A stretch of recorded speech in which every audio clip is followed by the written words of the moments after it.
Usikukate wewe Chenso, ukiwa na miungu wewe, hiyo ni Chenso. Ukiwa na miungu wewe, hiyo ni Chenso. Ondoa shingoni mwako,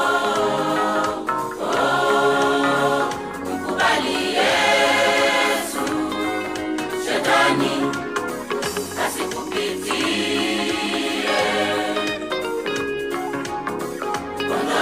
shingoni mwako, mkubali Yesu, shetani asikupitie.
Wajita wewe ni Mkristo na bado ukiwa mganga nao, hiyo ni Chenso. Ukiwa mchawi nao, hiyo ni Chenso. Ukiwa mwongo nao, hiyo ni Chenso na bado wajita wewe ni Mkristo na bado wajita wewe ni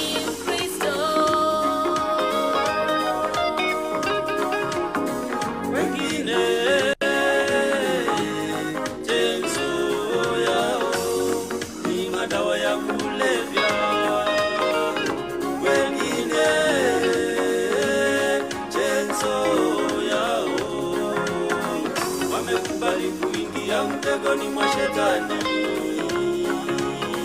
wamenaswa mtegoni mwa shetani, wamekubali kuingia mtegoni mwa shetani, wamenaswa mtegoni mwa shetani. Wengine Chenso yao ni madawa ya kulevya,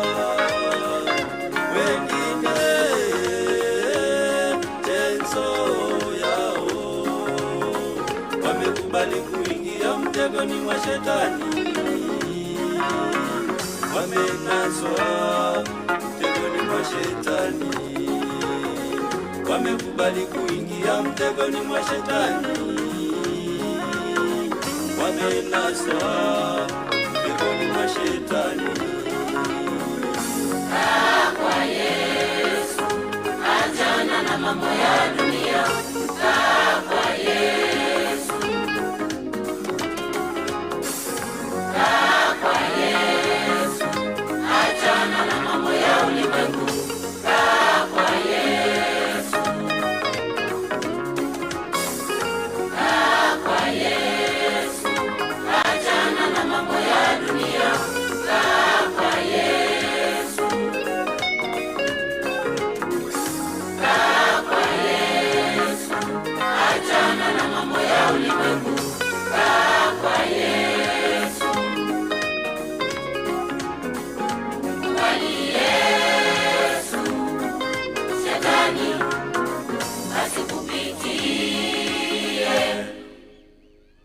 Asante, tuwapigie makofi. Asante kwa ajili ya kipindi kizuri hicho. Niombe wale ambao wangependa kutumia simu ya rununu kulipa ama kutoa sadaka. Paybill ni hiyo 5222533. Hiyo ni paybill. Account ni 7882159. Asante. Niombe ushers kama tumemaliza tukaweze kufika hapa mbele. Nimuombe Reverend ajiandae kwa ajili ya kuombea matoleo. Reverend Mativo.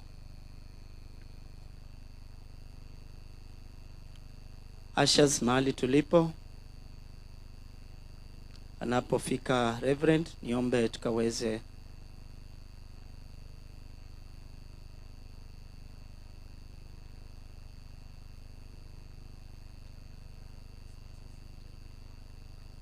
Asante. Wanapomalizia, niombe wanalesesia waweze kuongeza wimbo mmoja.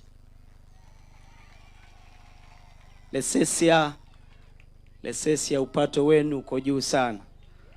Wimbo mmoja tunapomalizia zoezi la kuweza kutoa matoleo yetu. Ushers, tukaweze kuchangamka wakati waimbaji wa AIC Lesesia wanapochukua nafasi ya wimbo. Ushers mahali tulipo.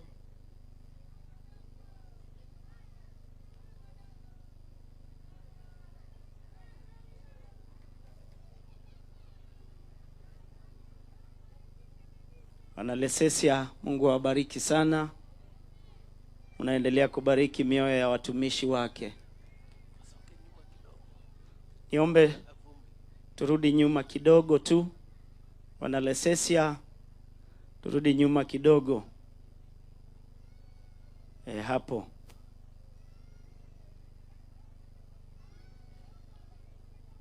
Ushers, tuendelee kutamatisha zoezi hilo wakati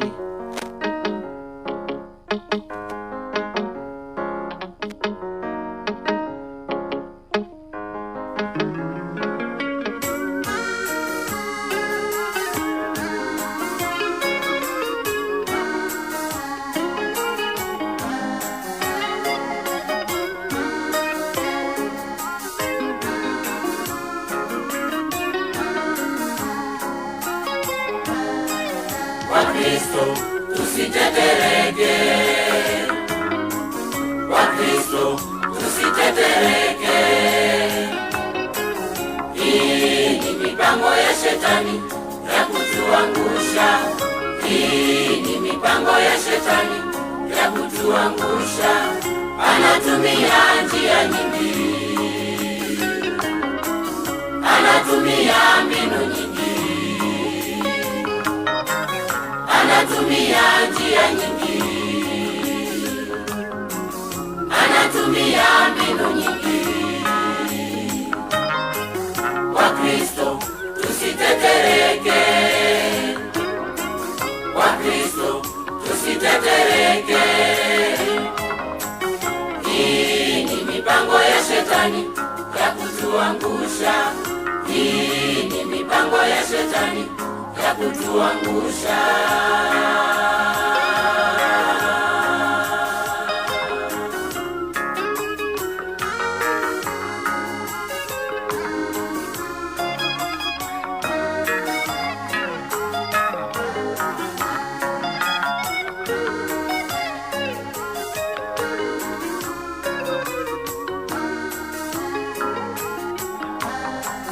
Shetani tayari yupo kazini sasa kuvuruga kanisa. Anatumia watumishi wa Mungu kupotosha kanisa lake Mungu. Anatumia watumishi wa Mungu kupotosha kanisa lake Mungu. Kawakamata, kawapiga upofu, kawakamata, kawapiga upofu. Shetani tayari yupo kazini sasa kuvuruga kanisa. Anatumia watumishi wa Mungu kupotosha kanisa. Asanteni, Mungu awabariki sana. maombi kwa ajili ya sadaka. Reverend Mativo.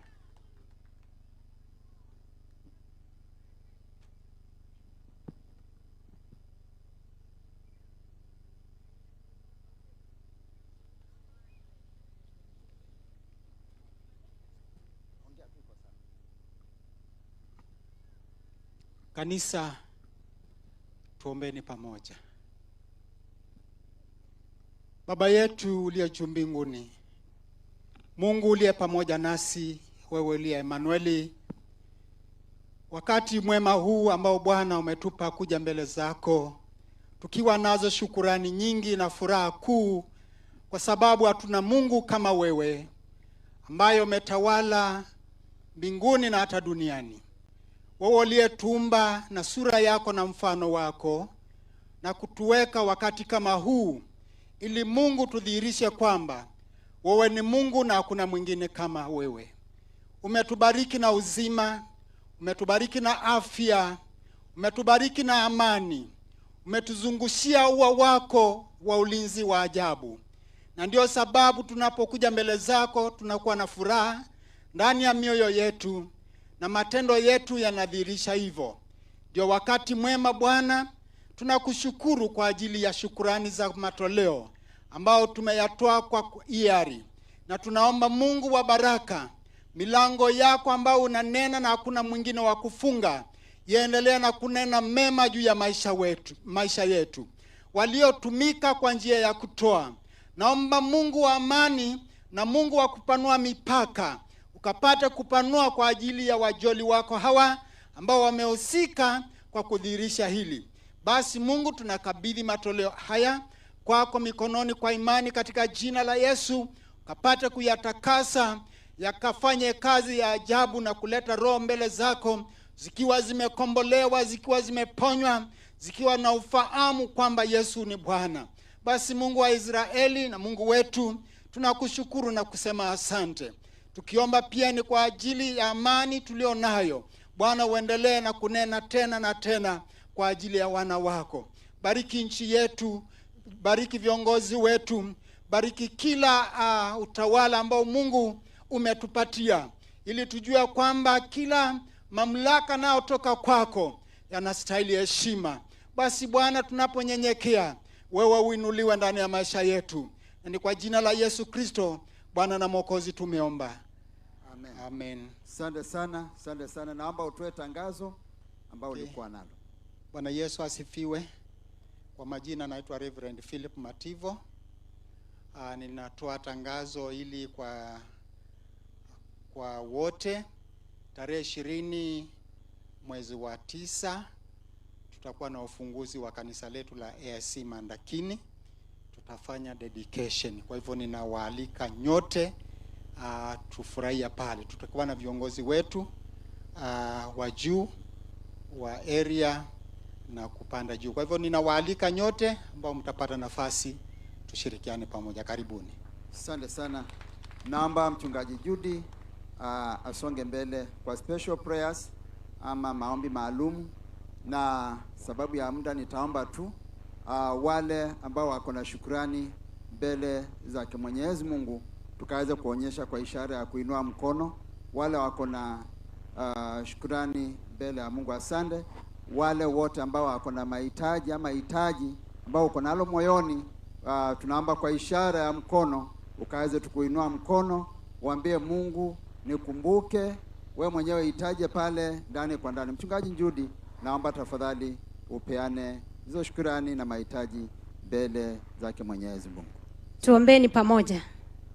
Baba, katika jina la Yesu Kristo, wewe ndiye uliyeziumba nchi na mbingu, na vyote vilivyomo ni kazi ya mikono yako. Wakati kama huu ninakuheshimu kwa sababu nyakati na majira ziko mikononi mwako. Asante kwa ibada hii ambayo Bwana uliipanga, na siku ya leo imetimia. Siku ya leo ni siku yako ambayo Bwana sisi kama wajoli na utumishi wako tunasongea mbele ya kiti chako cha heshima, tukishukuru na kuleta mahitaji yetu mbele zako Bwana. Asante kwa sababu unajua kila mmoja. unajua mahitaji ya wamama, unajua mahitaji ya wazee, unajua mahitaji ya wanarika, hata mahitaji ya watoto. Na ndipose Bwana tunasongea mbele ya kiti chako cha rehema, tukiomba Bwana ukatukumbuke, ukatutende wema. Kila roho ambayo imewakilishwa mahali hapa, Mwenyezi Mungu ikapate kibali machoni pako. Asante kwa sababu wewe ni Mungu mwaminifu. Umetutenda mambo mengi, umetulinda, umetupa afya njema, umetulinda na mikosi na balaa. Na ndipose Bwana tumekuja mbele zako, hata tukainua mikono yetu, ishara ya shukrani ya yale mambo Bwana umetenda. Basi Mungu wetu na Baba yetu, tunatubu mbele zako Jehova, ukaweze kutusafi na kutusamehe. Damu ya mwanao Yesu Kristo ambaye inanena mema kuliko damu ya Abili ikaweze kututakasa. Asante kwa sababu ya kila mmoja ambaye Bwana umefungua akaingia katika ibada hii. Naomba ibada hii ikabadilishe moyo wa mtu, ikainue moyo wa mtu, ikabariki moyo wa mtu, kwa jina la Yesu Kristo wa Nazareti. Baba, tunakuheshimu. Tunaomba kwa ajili ya serikali yetu, Mungu wetu na Baba yetu, ukaweze kusimama na viongozi wetu, ukaweze kusimama na rais wetu wa Kenya. Baba, ni asante kwa maana utamlinda pamoja na uongozi wote.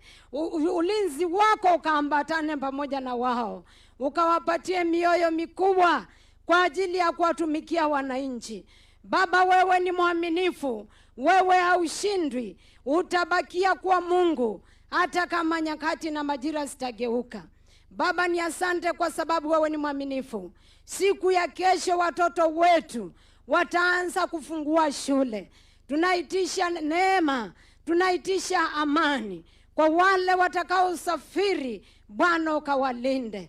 Tunaendelea kuomba pamoja na kunyenyekea, maana ulinena katika neno lako, ikiwa wanaoitwa kwa jina lako watanyenyekea na kuomba na kutubu na kuacha njia zao mbaya, ndipo utakaposikia ukiwa mbinguni na utaponya nchi yetu.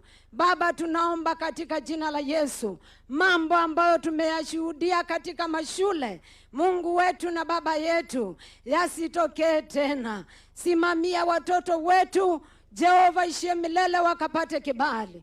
Baba, ni asante kwa maana wewe ni mwaminifu. Asante kwa sababu ubadiliki. Naomba kwa ajili ya makanisa yote, Mungu wetu na Baba yetu, yakabarikiwe na wewe. Naomba kwa ajili ya wachungaji wote, wakapate kibali machoni pako. Asante kwa sababu wewe ni mwaminifu. Tunapoendelea na ibada hii, utukufu uendelee kukurudia ukiwa katika kiti chako cha rehema. Na tuonapo mwisho mwema, tutakutukuza tukisema ni asante. Tunakuheshimu kwa sababu umesikia na hata sasa utatenda. Na ni katika jina la Yesu Kristo tumeomba na kuamini. Amen. Baba yetu uliye juu mbinguni, jina lako litukuzwe. Ufalme wako na uje. Mapenzi yako yatimizwe hapa duniani kama huko mbinguni. Utupe leo riziki yetu. Utusamee makosa yetu kama nasi tunavyosamea wanaotukosea. Usitutie majaribuni, bali utuopoe na yule mwovu. Kwa kuwa ufalme ni wako na nguvu na utukufu, sasa na hata milele. Amen. Amen. Amen. Amen. Asante. Naomba nitayarishiwe mnenaji wa neno siku ya leo na praise and worship shortly. Naomba mkuja hapa mbele wakati mnenaji anaendelea kujipanga. Tusimame ili praise and worship wakaweze kutuongoza. Praise and worship mkaze kutuongoza, na naomba tafadhali wakisema tushuke, nimesema usiongope, inafanya kazi. Asante.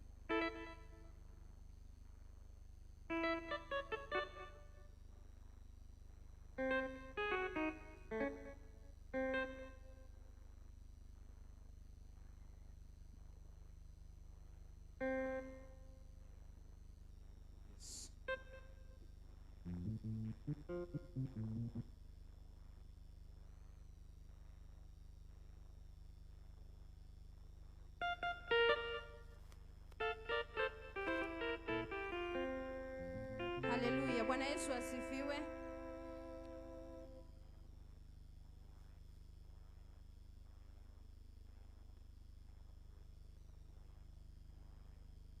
Haleluya. Tutahesabu moja. Tukisema moja tunasema Jesus. Bwana Yesu asifiwe. Tunahesabu moja mpaka 7. Tukifika 7, shangwe na vigelegele na nderemo zote kwa Yesu. Bwana Yesu asifiwe. Tuko tayari? 1, 2, 3, 4, 5, 6, 7. Shangwe na vigelegele jamani kwa Yesu. Makofi yacho kwa Yesu.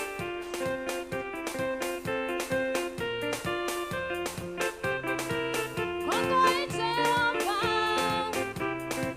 Kongo Jehova, Kongo imisi Jehova, Kongo imisi Jehova, oh Kongo Jehova, yeah Kongo Jehova, Kongo imisi Jehova, Kongo imisi Jehova.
Yesu ni Bwana. 1, 2, 3, say Jesus. Amen. Basi tukae kwa jina la Yesu. Tuombe ili Mungu akanene nasi. El Shaddai, muweza wa yote. Hakuna wa kufanana na wewe. Mipango yako iko juu ya mipango ya wanadamu. Tunapangua mipango yetu yote sasa, ili ukatupe kujua mipango yako ni gani. Mtumie mtumishi wako, na nyamazisha kila sauti zote za kuzimu, kila maroho ya upinzani yanamoinuka kinyume na neno lako.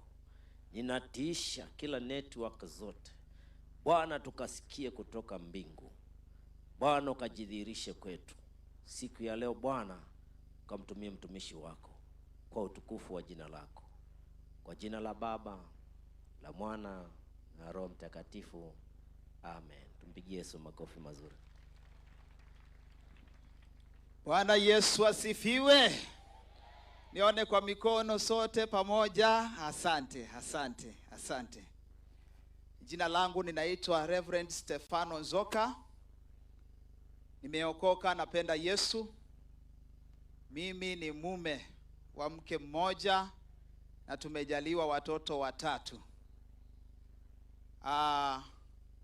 Afternoon of today nataka kutambua uwepo wa rais wetu His Excellency William Samuel Ruto, uwepo wa governor wetu, uwepo wa our women rep, uwepo wa mbunge wetu Bwire na waheshimiwa wengine wote wa serikali pamoja na viongozi mbalimbali.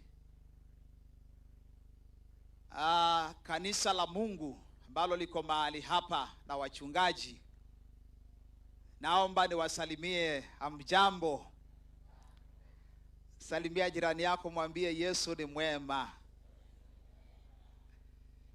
Siku ya leo niko na furaha kusimama hapa katika uwepo wa kiongozi wetu wa inji nikapate kulileta neno la Mungu. Mimi ni mzaliwa tu wa hapa Kasahani na ni mshirika wa hii kanisa, lakini kwa wakati huu nalichunga kanisa la Mungu ambalo linaitwa AIC Etolani. Na kwa hivyo ninawakaribisha ili tukaweze kusikia neno ambalo Mungu amenipatia siku ya leo.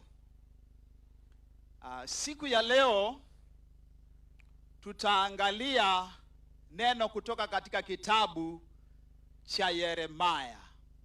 Na kichwa cha ujumbe wangu ni mtu mcha Mungu. A God fearing person. Praise the Lord. Mtu mcha Mungu. Petero anaongea katika umati uliokuwa kwa nyumba ya mtu mmoja ambaye alikuwa anamcha Mungu, anaitwa Kornelio.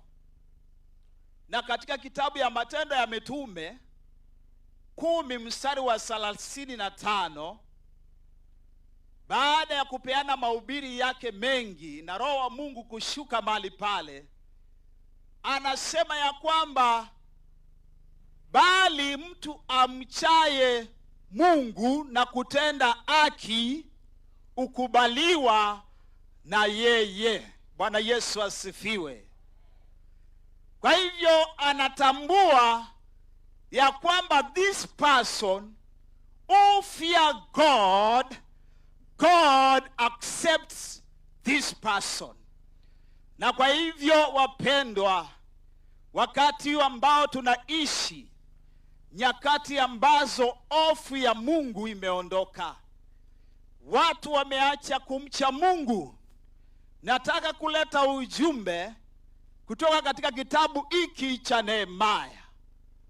I want to bring an exhortation or a short sermon about the characteristics of a God-fearing person. Yaani tabia za mtu ambaye anamcha Mwenyezi Mungu.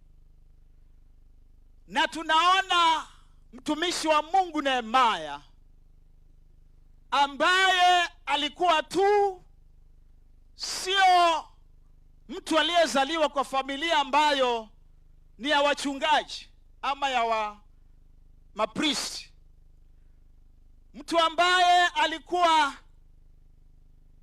anafanya kazi katika ofisi ya mfalme Artashastas, kazi ya kupeana kinywaji kwa mfalme.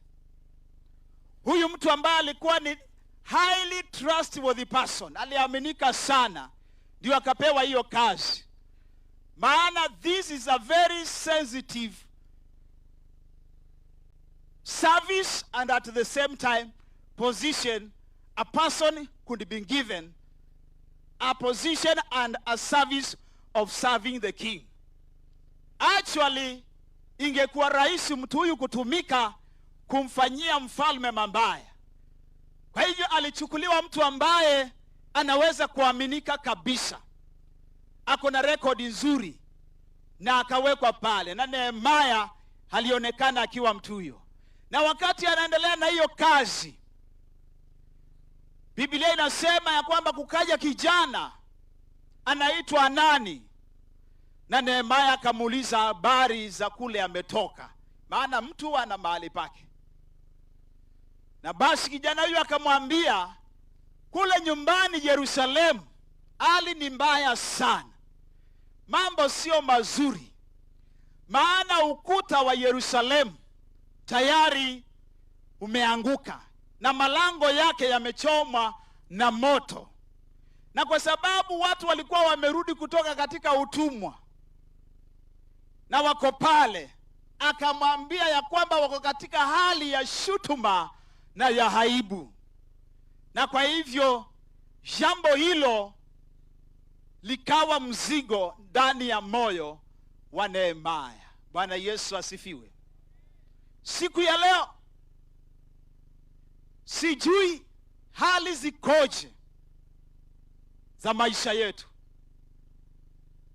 lakini Bwana angali tu anaendelea kutafuta kati ya watu wengi mtu ambaye anamcha, ili akapate kumkubali mtu huyo, na ili ambariki na amtumie kufanya hali mbaya ziwe hali nzuri. Situmpatie Bwana Yesu makofi. Na leo hii nataka tuangalie tabia ya kwanza ambayo tunaiona na Nehemia. Tabia ya kwanza tunaona Nehemia akiwa na tabia ya kuomba after receive the information. Nehemia anasema ya kwamba katika verse 4 ya chapter 1, aliingia mangotini na akaanza kuomba na akafunga na akaanza kumuita Mungu, akimulilia, kwa maana alihitaji Mungu akampatie direction. Hallelujah. There is power in prayer, and this is one of the characteristics of a God-fearing person. This person, this believer, must be a believer and a person who is a prayerful person. Mtu ambaye anaomba. Because in the place of prayer we receive power. Amen. Na unajua mimi napenda mmoja wa hawa wazee wetu ambao wako huko juu wanatuongoza, wa chama ya ODM, anaitwa Oburu. Amezingatia kila saa, amesema ya kwamba tunahitaji power. It is power that brings change. Ndio maana Yesu aliwaambia mitume katika Acts 1:8 ya kwamba mtangojea katika orofani mkiomba, ili mpate ku receive the Holy Spirit and the power to continue doing great things in this world. Bwana Yesu asifiwe. We need that power so that we can change the world. The Nehemiahs of today, may the Lord give us that power. And we are going to get that power in the place of prayer. Tukue wa Kristo waombaji kama Nehemia. Ikikugharimu kufunga, funga uombe, maana Bwana anataka kukubariki na anataka kukutumia. Na hawezi kukubariki na kukutumia kabla ya kukupatia nguvu. Nguvu. Mtu mdhaifu hawezi kufanya kitu. Mimi ni mtu naendanga hospitali kuona wagonjwa, na mimi naenda pale nakuta wagonjwa mahali wamelala, hawawezi kuinuka, hawawezi kufanya mambo. Ni kwa sababu wakati huo nguvu za kimwili ni dhaifu, wako wadhaifu wa afya. Lakini mgonjwa akipewa ndawa, aendelee kumeza according to the prescription of the doctor, mwisho wa siku yule mgonjwa ile ndawa inampatia nguvu, na anainuka na anaanza kufanya mambo na kubadilisha ulimwengu wake. Kwa hivyo ndawa moja ya kuponya mtu mdhaifu kiroho ni kuwa katika hali ya kuomba kila wakati na kumuita Mungu. Na mimi nashukuru, nimeshasikia ripoti mara nyingi ya kwamba our first lady, and I'm saying this with a lot of humility, who is wife to our excellence president, she is an intercessor of this nation, a great intercessor. Na mimi ninaomba Mungu aendelee kuinua akina Nehemia, ili ya kwamba maroho ile imeshikilia hii taifa, ile imeshikilia jamii, ile imeshikilia maisha yetu, ikapata kushindwa na Bwana wa mbingu akatuinue. Bwana Yesu asifiwe. Jambo ya pili ambayo tunaiona na Nehemia, one of the characteristics, tabia ya Nehemia, tunaona ni mtu ambaye ana tabia ya kuwa na maono. A person who has vision, a visionary person. Tunaona, isipokuwa hii kitu imenitatiza, siwezi kuona notes zangu. Tunaona pale wakati ambao Nehemia amefikiwa na hizi habari, amepata ruhusa akarudi nyumbani. Na aliporudi nyumbani, akaja na akazunguka aki-inspect hali vile ilivyo, akaona, na maandiko inasema ya kwamba baadaye akawakusanya watu. Na alipowakusanya watu, basi Nehemia akanena na wao, akawaambia ya kwamba we must rebuild the wall, because the problem was the wall was fallen. Ukuta ulikuwa umeanguka, na huu ukuta ulisymbolize the dignity of the people of God, the Israelites. Ulisymbolize the protection. Na kwa hivyo watu hawa bila ukuta huu walikuwa ni watu ambao wanadharaulika, ni watu wamekosa heshima yao. Lakini Nehemia akainuka akiwa na roho ya maono, akiwa anaona, na wakati anaongea na mfalme chapter 2, anamwambia ya kwamba nipatie ruhusa, nina maono ya kwenda, nimesikia ukuta umeanguka, nimesikia malango imechomwa, nataka kuenda kufanya kitu inaitwa restoration. Bwana Yesu asifiwe. It takes one person to change a society.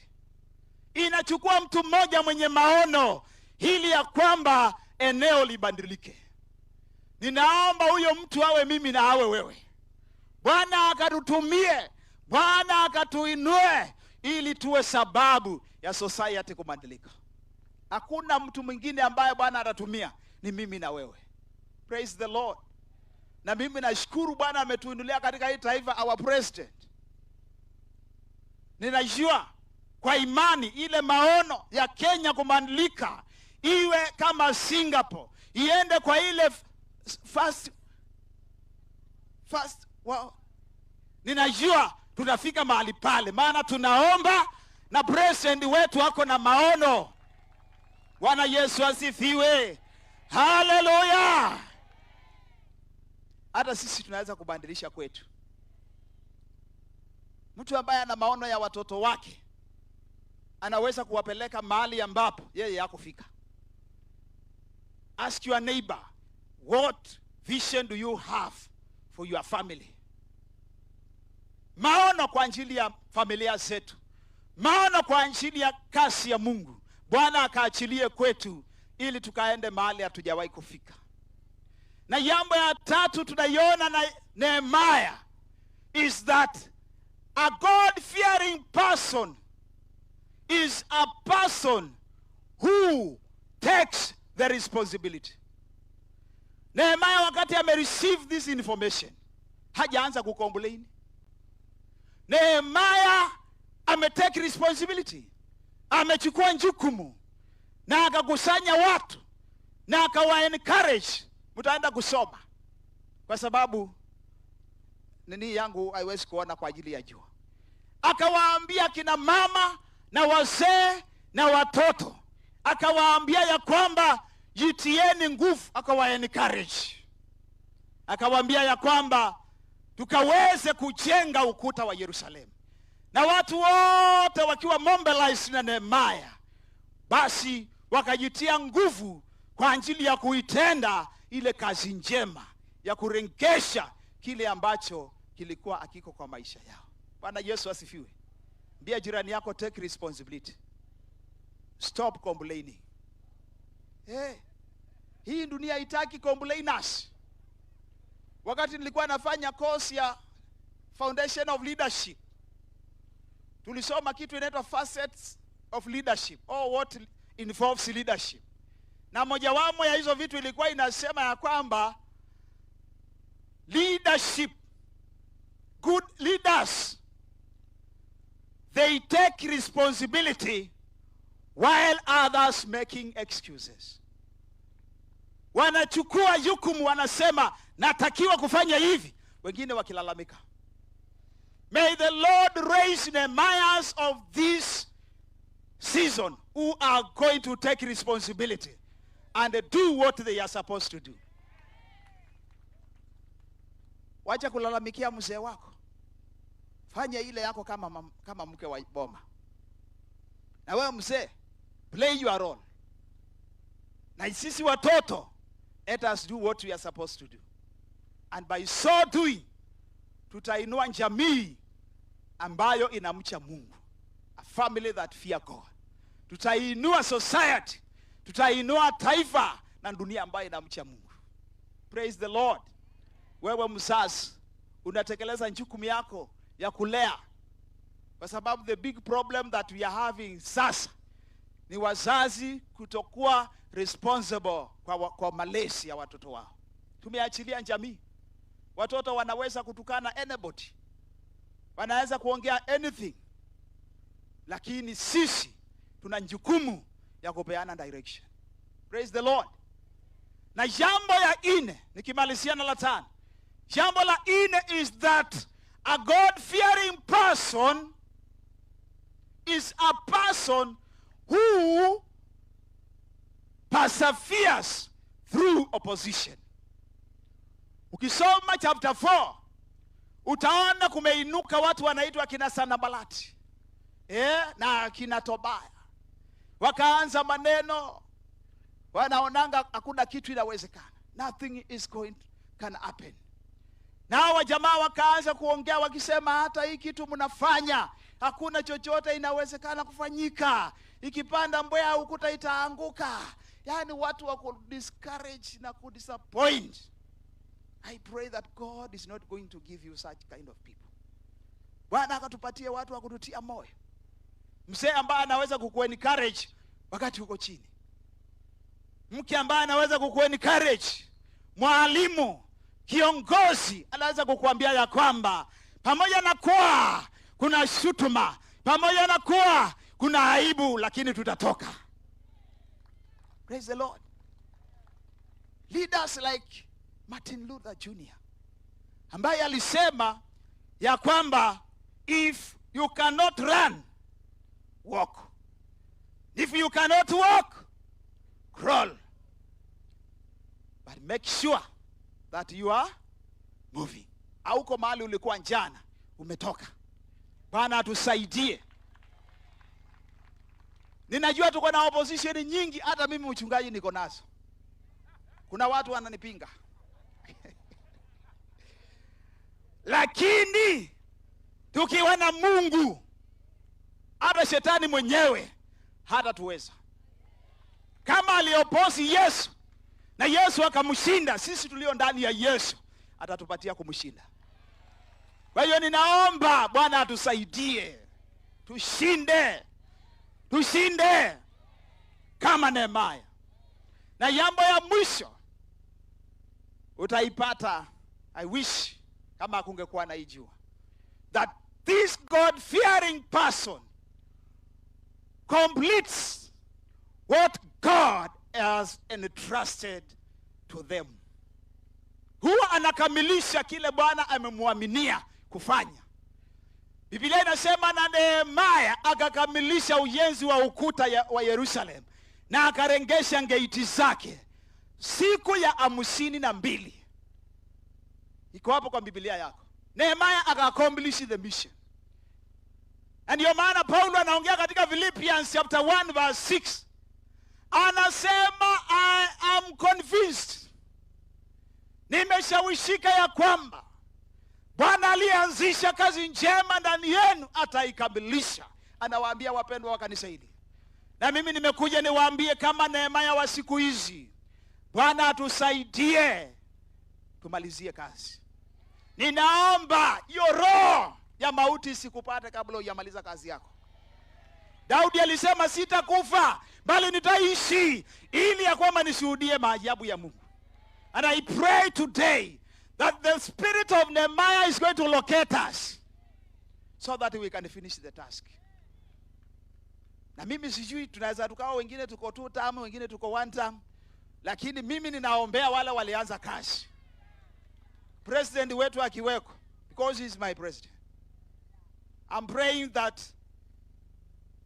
kazi nyingi ambayo iko kwa nchi hii Bwana atamjalia kama Nehemia wa siku hizi kumalizia hiyo kazi. That is our prayers. Let me sing this song together with you. Sitafa moyo, ninajua wewe uliniita umwaminifu, kazi ulioanza maishani mwangu ninajua utaimali. Ninajua sijafa moyo, ninajua. Hebu weka beat. Wewe uliniita umwaminifu, kazi ulioanza maishani mwangu ninajua utaimaliza. Everybody muite chairman wa DCC afunge na maombi. Sijafa moyo, ninajua wewe uliniita umwaminifu, kazi ulioanza maishani mwangu Bwana ninajua utaima. Oh, sijafa moyo, sijafa moyo, ninajua wewe uliniita umwaminifu, kazi ulioanza maishani mwangu ninajua utaima. Oh, sijafa moyo, sijafa moyo, ninajua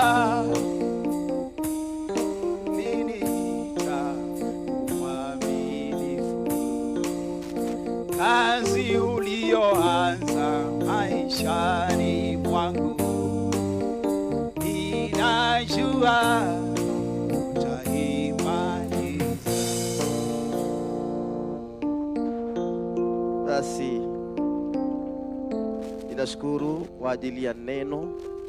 Hakika Mungu ni Mungu mwaminifu, na kazi ambayo aliyoanza katika maisha yetu ninajua ya kwamba ataimaliza.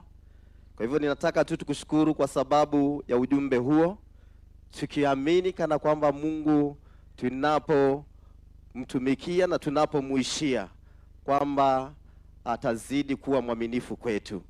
Baba yetu, katika jina kuu la Yesu Kristo, tunasema Bwana ni asante kwa sababu Baba umenena nasi kupitia mtumishi wako, neno lako ambalo Bwana Jehova limetufunza juu ya mtu ambaye akuchaye wewe.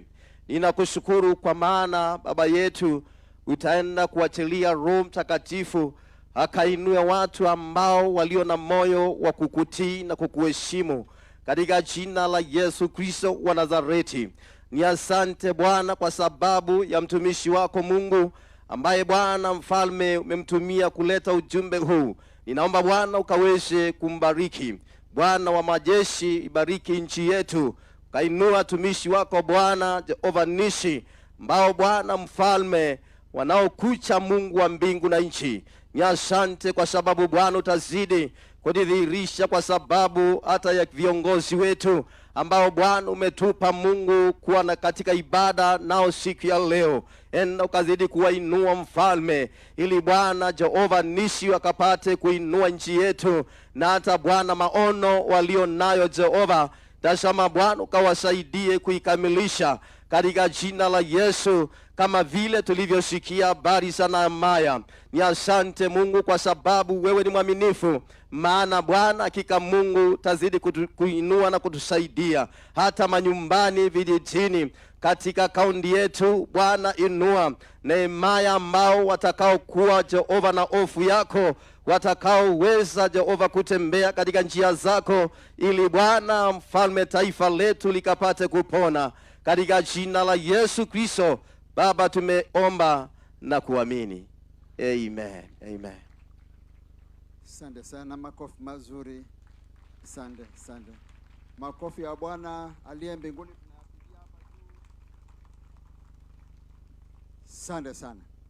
Naona vile mmetulia, kila mtu amepata dosi ya kutosha. Tukafanye kazi, hakuna kufanya nini? Complain.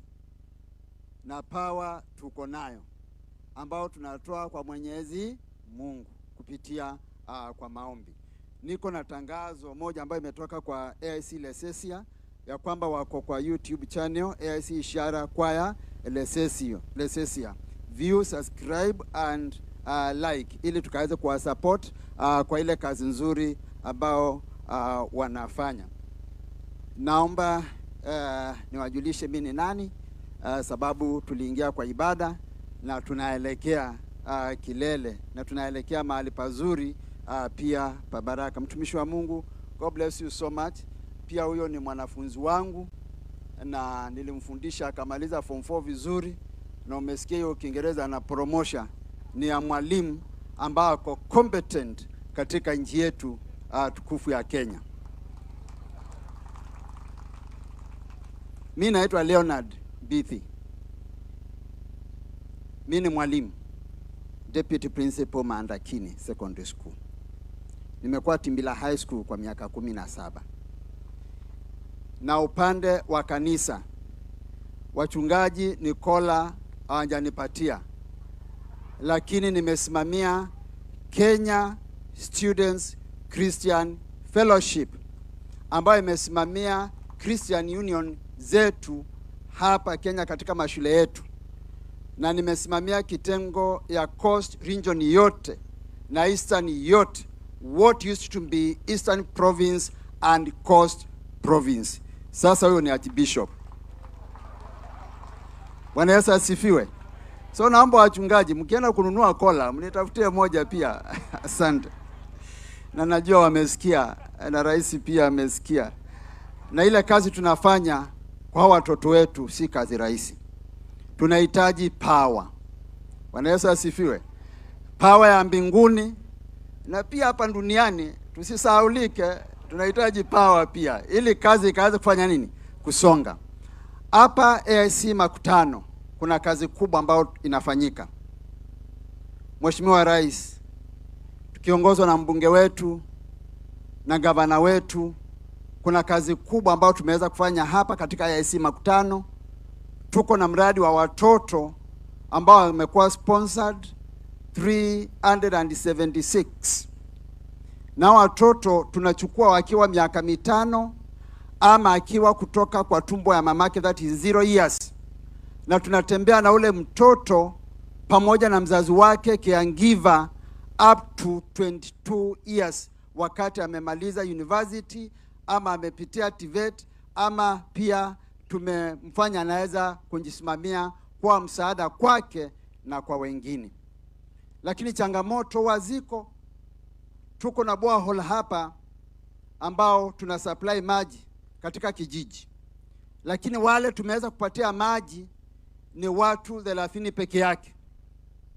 County government tunatembea na wao, na pia serikali kuu tutaomba pia muweze kutembea nasi. Hii maji kwa hapa walipima wakasema ni maji mengi sana, ili eneo zile hazina maji zikaweze kufikiwa. Katika wale watoto ambao tuko na wao, tunawasponsor na tunawasomeshia kwa zile shule wako za umma na private schools. Lakini hapa tuko na mpango wa kuanzisha ICT center hub, because saa hii hata kwa CBE kila kitu ambayo tunafanya pale, kila kitu ni mtandao. Kwa hivyo pale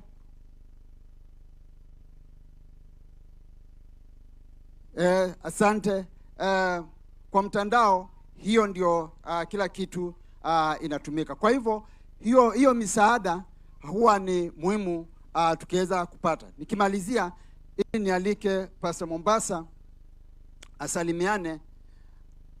Mheshimiwa Rais, kwa maki scheme yangu kama mwalimu CBE tuko na pale juu top, ukiperform vizuri pale juu top tunakupatia exceeding expectation 1 ama 2. Na mimi nikianza kutiki kama mwalimu, sababu tunaangalia matendo. Tuko na stima kanisa hii iko. Mwezi wa 10 nikitolewa Timbilasku nikienda Maandakini ilikuwa ni rough road. Saa hii ni lami. Nikifika suti ni vile iko safi. Juzi nilienda kuangaliwa Njino, na yule alikuwa ananiangalia akaona pande moja iko na pengo. Akaniuliza wafanya nini na pengo na kuna shaa. Nimeambiwa Tuesday niende hiyo Njino nikaekwe na shaa italipia kila kitu. Kwa hivyo Mheshimiwa Rais wetu, tumekupatia EE1 exceeding expectation 1. Bwana Yesu asifiwe. Pastor Mombasa, karibu.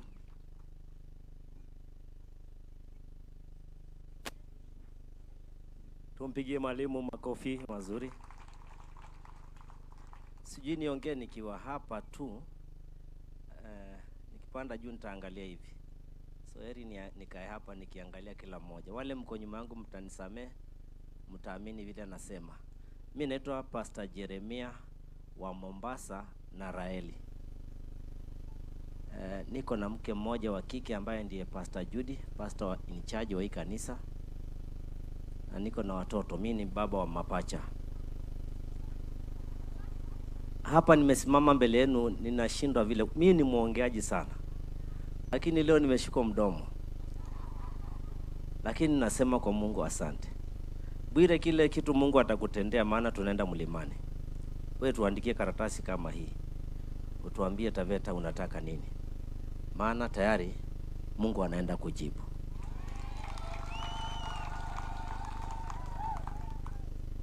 Mimi kama mimi, na wengi mnanijua, mimi ndio Mombasa. Ni chaplain wa wanasiasa wote hapa Taita Taveta County. Wanasiasa utasikia asemi mambo ya Mombasa, huyu hajapitia mikononi mwangu. Na mwanasiasa ambaye mji president hajapita mikononi mwangu. Mimi ndio chaplain wao. Niko na jambo moja nataka niliseme mbele ya rais. Sisi kama AIC Taveta tuko na DCC 3. DCC kule Kenya ni ofisi ya rais. DCC hapa kwetu rais anaielewa ni jimbo letu la kikanisa tunaita DCC. Ani District Church Council. Na hapa Taveta sisi tumekuzwa na missionary kutoka UK, yani Ukambani. Na yale malezi tumelewa malezi ya kimishonari. Hapa kulikuja missionary wa kwanza alikuja from UK, Ukambani 1976. Akalandi sehemu inaitwa Kidong ambaye ndio hizo kwaya zinaimba hapa. Na akafungua makanisa hapa 4. Tukawa na missionary wa pili ambaye alilandi tena hapa Taveta, akafungua kanisa pale Railways, na watatu wakawa kule Maandakini. Na tunamshukuru Mungu kwa umbali ambao sasa walifanya na wakaondoka wakarudi kwa UK, Ukambani. Kazi ile walioifanya sasa sisi ambao ni watoto wao ndio tumeanza kuifanya. Na katika jimbo hili la Taveta, naamini unaelewa maneno maana wewe ni mshirika wetu. Nilikuwa naambia watu rais ni mshirika wetu, wananiambia wapi? So stories za jaba. Lakini munaona leo Mungu Baba, nimesikia habari zako leo hii Baba, naona ni Bwana asifiwe. Sasa hili jimbo letu hili ambalo tuko na hizo DCC 3, tunahitaji kuweka ofisi moja ambayo sote tutaita ofisi yetu ya Taveta Region, ambayo kwa sababu jana ulikuwa na bishop wetu, sisi hatumsumbuagi kuzunguka kile mahali. Tuko sisi hapa, tukimhitaji tunamuita anakuja. Lakini kwa leo tungekuomba, hizo ofisi zetu hazina gharama kubwa. Tumekadiria ofisi tu ile ya kiwango cha chini ya milioni 15. Mungu wa mbinguni akikubariki ukiwa kule Kenya na sisi tukiwa Kenya ya mbali, maana haya mambo kweli sisi hatujaiyaona, na tutasema kama ule kipofu, hawe alikuwa nani au nani, hatutaki kujua. Tulikuwa hatuoni na sasa tunaona. Mimi sikufichi yale mheshimiwa Bwire anakuambia, yale mheshimiwa Haika anakuambia ni ukweli. Sisi tulionea mambo kwa gazeti huko, lakini sasa imagine mbele yetu, imagine, si ni nguvu za Mungu hizi?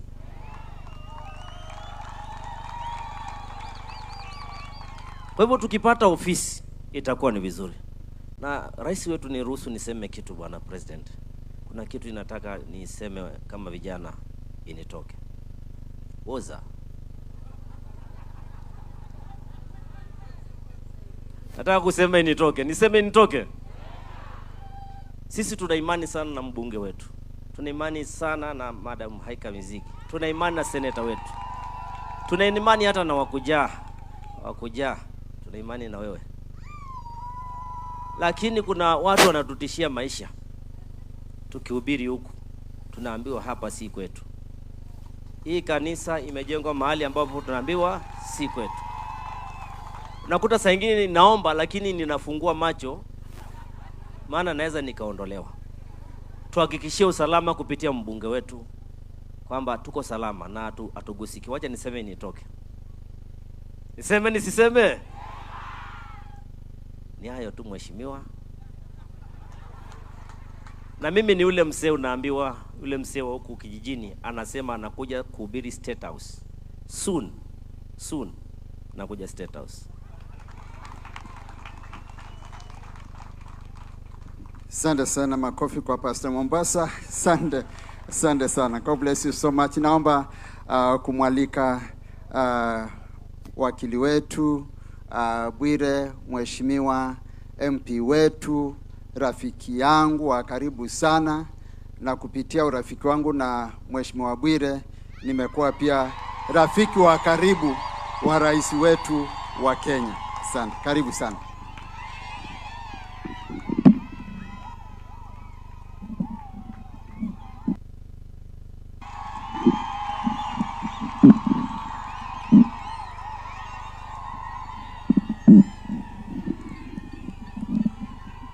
Asanteni sana. Hebu nione kwa ishara ya mkono. Bwana Yesu asifiwe. Mungu ni mwema na kila wakati. Amen. Kwa heshima, asanteni sana. Kwa heshima ya rais wetu, ndugu yetu, mmoja wetu hapa Taveta, Mheshimiwa Daktari William Kipchirchir Ruto. Kwa heshima ya viongozi wote wa kanisa takatifu la AIC, viongozi wote waliokuwa hapa tukiongozwa na gavana mstahiki Andrew Mwadime wa Kujaa,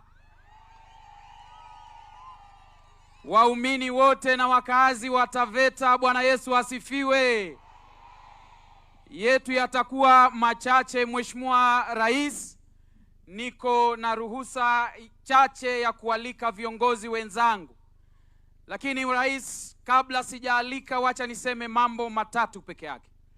Jambo la kwanza, Mheshimiwa Rais, niko hawa watu wa AIC zote,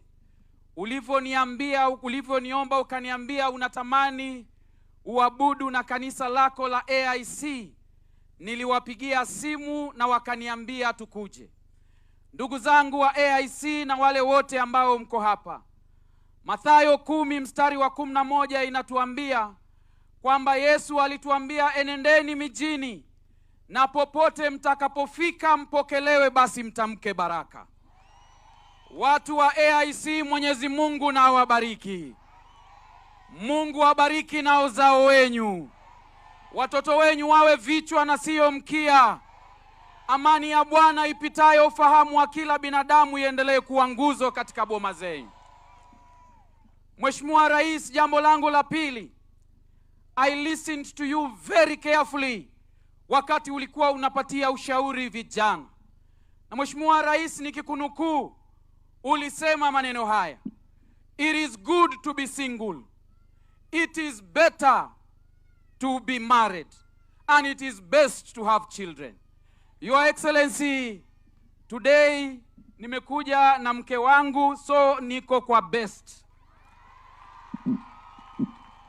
Kwa hivyo naomba, mke wangu yuko hapa, naomba asimame, rais amuone. Ndio huyo.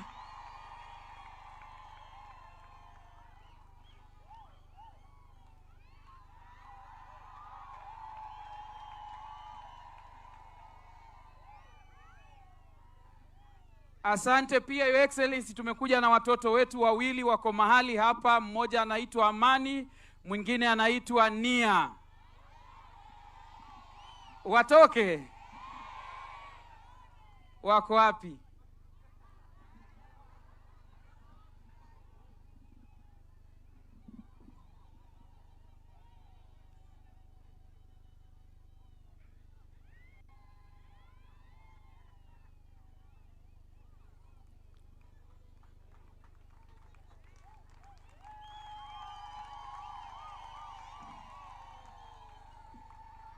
Your Excellency, kulingana na ile marking scheme imetolewa na Mwalimu Mbithi, pia mimi niko EE1, exceeding expectation number 1.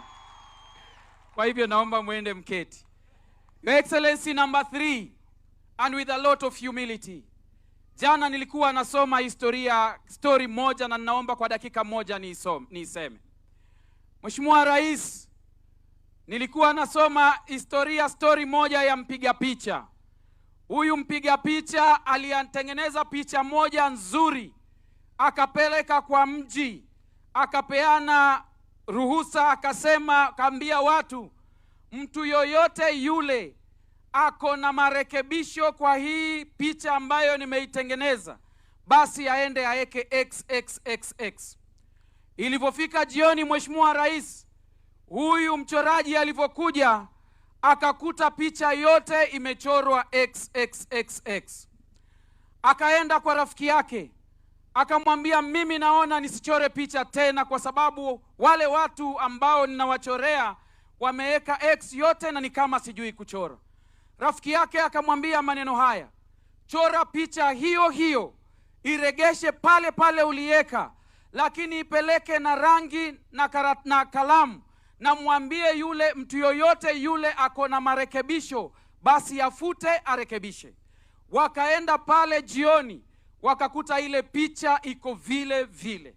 Your Excellency, what I'm saying is that a lot of people know how to criticize, but very few people know how to make solutions to the problems that we have. Wengi wanalalamika. I saw, and I want to say this with a lot of respect, I saw another friend of mine akisema kwamba hatukuitisha reli hapa Taveta, lakini hatoi suluhisho ya vile watu wetu watafanya biashara na watainua maisha yao. Na mimi nataka nikwambie Your Excellency, na leo ninapenda kushukuru sana huyu mtumishi ambaye amehubiri hapa. Ametuambia kuna Nehemiah. Your Excellency, you are the Nehemiah of our time. Wacha nirudie wasikie. Your Excellency, you are the Nehemiah of our time. Wakati mama zetu walikuwa wanateseka, hawezi matibabu, wewe ulienda ukatuletea SHA. Mwalimu ameshuhudia leo SHA inafanya kazi. Your Excellency, wakati vijana walikuwa hawana kazi, ukachora, ukaona jinsi ya kuandika ma-engineers ni kutengeneza affordable housing. Hapa Taveta watoto wetu wameajiriwa, internship, engineers, mpaka wale wa vibarua wanapata riziki hapo. Niseme ama nisiseme? Niseme ama nisiseme? So Your Excellency, as I sit down, na nikialika wale viongozi wengine, the priest has told you, you will always have Tobias and Ansabalati. Wale watu wa kukosoa kila kitu ambacho kinafanyika bila kutukuleta suluhisho. Sisi tunataka kukuambia, mama zangu hapa Taveta wananiambia kupigwa vita ni kawaida, wewe ni mti wenye matunda. So Your Excellency, mimi nataka nikuambie kwamba utapigwa vita sana, but focus vile mchungaji ametuambia, because he has said it only takes one person to change a nation, and we trust you, you will take us to Singapore. Mama zangu wananiambiaga, na Your Excellency leo wacha nikuimbie. Wananiimbiaga wanasema, na mimi nataka tumuimbie rais yetu. Mnajua ile nyimbo ya kupigwa vita? Your Excellency wanaimbaga wakisema, kupigwa vita ni kawaida, isikusumbue. Wewe ni mti wenye matunda, zoea mawe. Lia kidogo, nyamaza, ili uchungu uishe. Ukiendelea utawapa vichwa hao. Vaa silaha ya imani, regea vitani. Wakikuona waseme umeshakuwa sugu. Your Excellency, vaa silaha ya imani, kuwa sugu. Usiogope matusi, tupeleke Singapore, na Taveta tunaona tunaenda Singapore. Very lastly, Your Excellency, na nasema hii kwa heshima, sisi watu wa Taveta, Your Excellency, sisi ni kama yule mmoja aliyemrudia Yesu kusema asante. Your Excellency, tunasema asante kwa barabara ya kutoka Taveta kwenda Njukini mpaka Ilasiti. Your Excellency, tunasema asante kwa barabara ya kutoka Taveta Sesi kwenda Rekeke, kwenda Mata mpaka Lake Jipe. Your Excellency, tunasema asante kwa barabara ya kutoka Taveta kwenda Eldoro mpaka Mrabani. Your Excellency, tunasema asante kwa affordable housing. Your Excellency, ile reli ambayo unafufua ilikufa wakati wa Kibaki.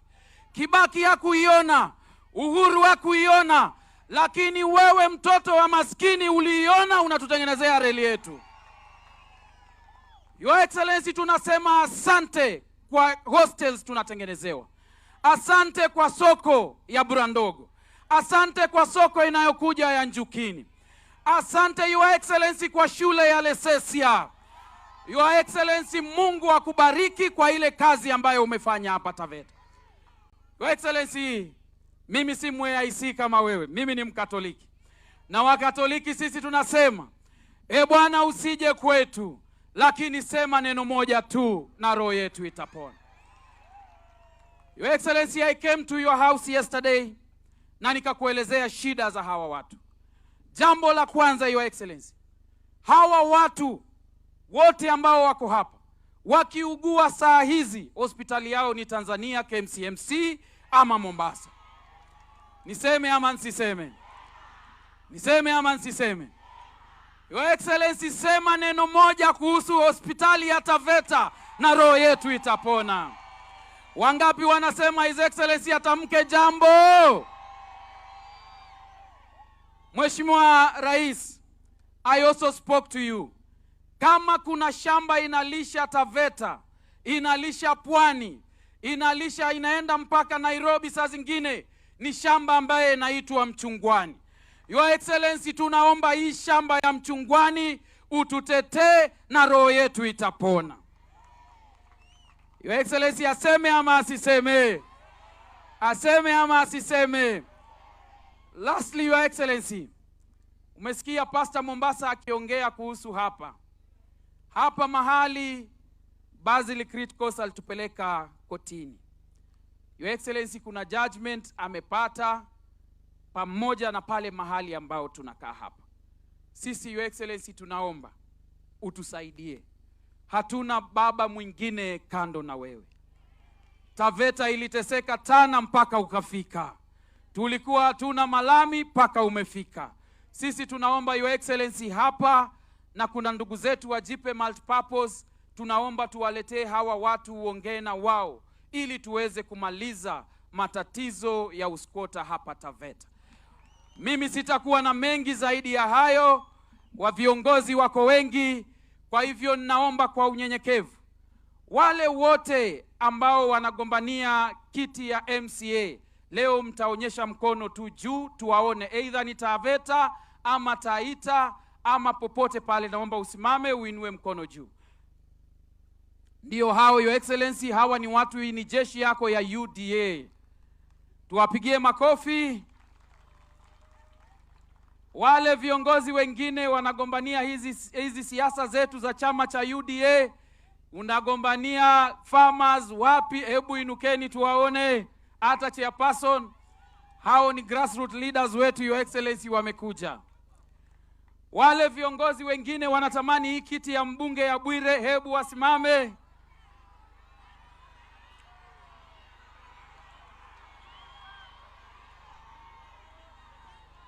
Your Excellency hapo ni kidogo wamekataa. Wale wanaomba kando na mheshimiwa Haika, wale wanaomba kiti ya seneta, women rep, unaomba wasimame. Na mrengo wetu huu wa Kenya Kwanza na ODM, naomba wasimame wote. Asante. Wale ambao wanaomba kiti ya seneta, unaomba pia wasimame tuwatambue.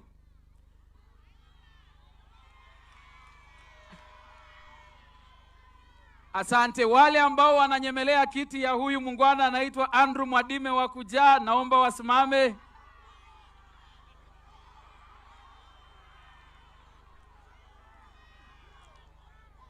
Kwa hivyo naomba microphone ya pili. Mheshimiwa, naomba kwa unyenyekevu kabisa niite watu wawili former leaders, na ni kwa unyenyekevu kabisa. Naomba Mheshimiwa Joyce Lei na Mheshimiwa Mrutu mkaribie hapa kwa haraka, dakika moja moja.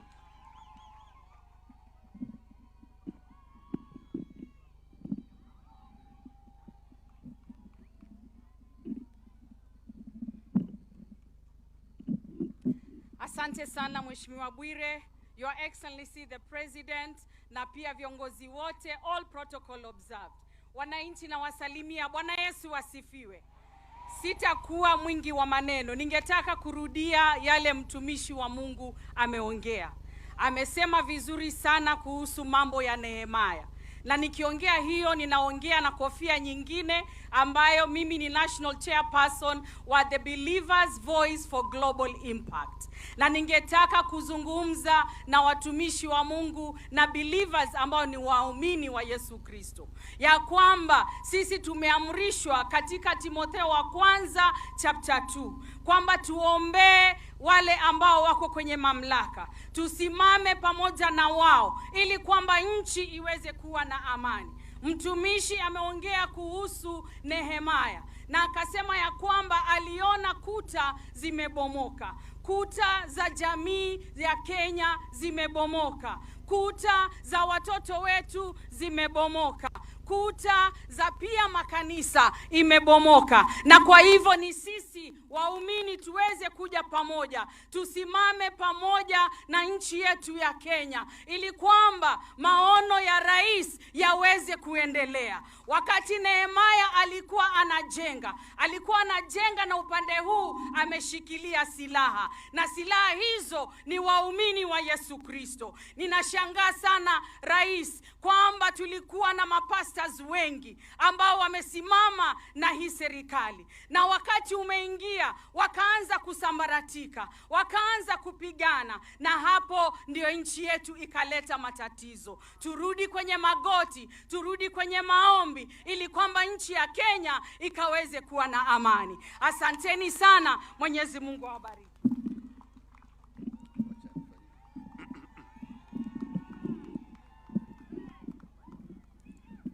Asante sana Mheshimiwa Bwire. Your Excellency Daktari William Samoei Ruto, Rais wa Jamhuri ya Kenya na Wakristo wote ambao tuko hapa. Bwana Yesu asifiwe. Naomba salamu. Bwana Yesu asifiwe. Mimi, Your Excellency, nataka kushukuru sana kwamba umepata nafasi ya kuja kuabudu na sisi hapa siku ya leo hapa AIC Makutano. Mimi niseme nimeguswa sana na neno la leo na jinsi mchungaji alivyolihubiri mambo ya Nehemia. Na mimi nataka kuwaomba namna hii. Nataka tukitoka hapa, yeyote yule ni kujituma. Sote tukitoka hapa tujitume. Ukikutana na Nehemia, mwambie kwamba leo tangu dunia iumbwe, Rais wa Kenya amekuja kwa ibada hapa AIC Makutano. Nataka tukitoka hapa tukikutana na Nehemia, mwambie tangu dunia iumbwe, barabara ya kutoka Sesi ya kwenda Mata City ina lami. Nataka tukitoka hapa tukikutana na Nehemia, mwambieni kwamba barabara ya kutoka Taveta kwenda Eldoro na Mrabani imewekwa lami. Nataka tukitoka hapa mwambieni Nehemia mkikutana naye kwamba barabara ya kutoka hapa kwenda Ilasit ambayo inawezesha mtu kusafiri kutoka hapa mpaka Nairobi na ikipunguza muda kwa zaidi ya kilomita 140 imewekwa lami na sasa imepita Njukini na sasa inaelekea Rombo. Hiyo ni mambo ya kihistoria, manake tangu dunia iumbwe hayo yalikuwa hayajafanyika. Kwa ufupi, Your Excellency, tunasema kama wakazi wa Taita Taveta County, tunasema asante sana. Your Excellency, kabla sijamalizia, nitoe ombi moja. Mambo yako mengi lakini ombi moja tu. Your Excellency, kuna mvua inakuja inaitwa El Nino. Na El Nino huwa inakuja na baraka na vile vile matatizo. Katika sehemu ya Taveta kuna sehemu ambazo hukumbwa na mafuriko sana. Sehemu za Mbogoni, sehemu za Mata. Ningeomba Your Excellency, kama ungewezesha hao wabunge wako wapate pesa kidogo, pale mahali drain zimejaa uchafu ziweze kutubuliwa, hawa vijana wetu waweze kupata kazi kidogo. Pale mahali ambapo vichaka vimejaa kwenye mitaro viweze kufekwa ili maji yakija yakimbie yaingie baharini, na mahali mchanga umejaa kwenye mito utolewe ili maji yakija yakimbie yasifanye uharibifu. Your Excellency, tungefurahi sana. Ya pili, Your Excellency, ninajua kwamba mahindi hayakufanya vizuri kule katika bonde la Ufa, sehemu za kazini, North Rift Valley. Lakini El Nino ikija, sehemu hii ya taifa huwa tunapata mvua ambayo inawezesha sehemu nyingi kuweza kupanda mahindi na kuweza kuvuna. Pamoja na pale mahali tuko, pamoja na sehemu za Mandakini, pamoja na sehemu za Bura, pamoja na sehemu za Sagala na Kasigau na Marungu na Ronge na vile vile sehemu za Paranga. Your Excellency, ningeomba ukisaidia hawa wananchi wako na mbegu ziweze kufika mapema. Your Excellency, mwaka ujao hutakuwa na tatizo la chakula hapa Kenya, manake watapanda mahindi hapa, na wakipanda mahindi miezi 4, Your Excellency, watakuwa wanavuna. Kama nilivyosema, asante sana kwa kuja, na Your Excellency, nataka kuambia tu tuko nyuma yako 100%, kwa hiyo mpaka hiyo 2027. Manake Your Excellency, maombi yangu pia ni kwamba August 10 mwaka ujao, wakati ukiapishwa kuwa rais, na mimi nitaapishwa kuwa seneta wa kaunti ya Taita Taveta. Asanteni sana wapendwa, asanteni sana.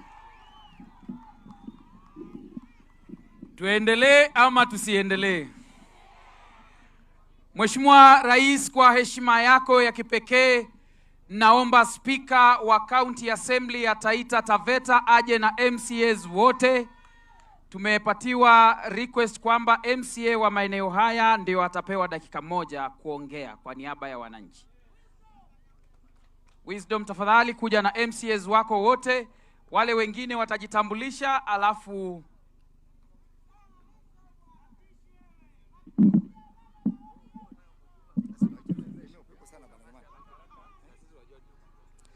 Asante sana Mheshimiwa John Okano Bwire, Rais wetu wa Jamhuri ya Kenya, Mheshimiwa William Samoei Ruto, viongozi mbalimbali tukiongozwa na mapasa wetu, mabibi na mabwana. Amani ya Bwana iwe nanyi.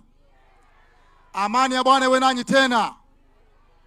Kwa majina mimi ndio naitwa Crespas Metinyoki Masaga Tondo. Kwa sababu ya muda sitakuwa na mengi, lakini naomba mambo mawili tu, Your Excellency.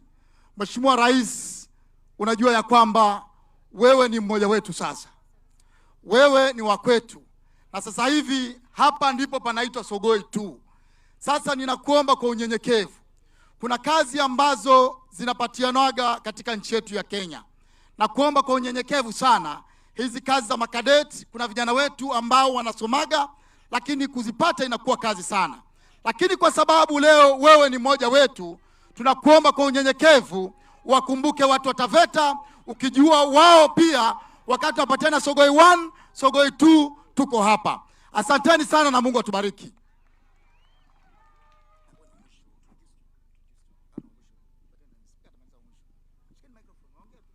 Asante kwa Mheshimiwa Rais na viongozi wote ambao tuko hapa, viongozi wa ibada na wachungaji na nyinyi nyote. Bwana Yesu asifiwe.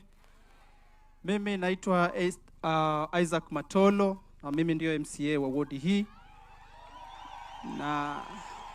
Na nimeambiwa kwamba mimi nimepewa dakika moja niongee. Nilikuwa nataka kusema hivi, Mheshimiwa Rais, hapa tuko Mata sublocation. Pale Sogoi 2 ni Mata sublocation. Kwa hiyo wewe una share assistant chief na watu wa eneo hili. Kwa hiyo kuna mambo kidogo ambayo yanahusu hawa majirani zako, na nikuombe Mheshimiwa Rais, hapa tumeketi kwa hii kanisa, kuna tatizo la ardhi. Watu hawa wanataka kuhamishwa. Kwangu ni pale umeachia lami, ukiingia hivi, hapo tunaishi, pia sisi ni squatters, pia sisi tunataka kuhamishwa. Kwa hiyo na hilo tatizo la ardhi ni tatizo ambalo liko across Taveta, kuanzia Jipe hadi Lumi, kuanzia Maltoriti hadi Lotima. Utusaidie ili tukae vizuri na tuwe na amani. Pili, tuna tatizo kubwa sana la maji safi ya kunywa. Hapa tunatumia maji ya chumvi ya visima, lakini hii Taveta ina chemichemi nyingi. Kwa hiyo nilikuwa naomba utusaidie maji safi ya kunywa. Kitu cha tatu na kuomba Mheshimiwa Rais ni kwamba kuna rafiki yako hapa anaitwa Medusa, ako hapa. Nimekutana naye pale kwa gate, akaniambia nikuambie umwangalie mahali, umtumbukize mahali asaidike. Nadhani umenielewa, na yeye akipata na vijana wengine pia wapate. Nimalizie hapo na niseme shukrani sana.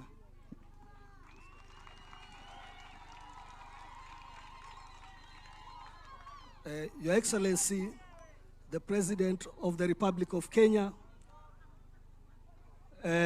watumishi wa serikali wote walio hapa, wanasiasa wote walio hapa wakiongozwa na gavana wetu Andrew Mwadime, waumini wa kanisa la AIC, marafiki zetu wote waliofika hapa kwa ibada.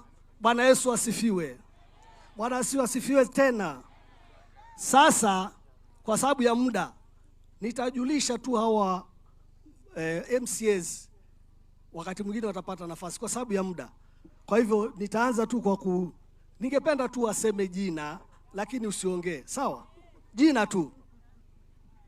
Asante sana Mheshimiwa Rais. Kwa majina naitwa Rose Sariki, nominated MCA. Nasema William Ruto 2 term, Bwire 2 term, Haika 2 term. Thank you. Kwa Mheshimiwa Rais.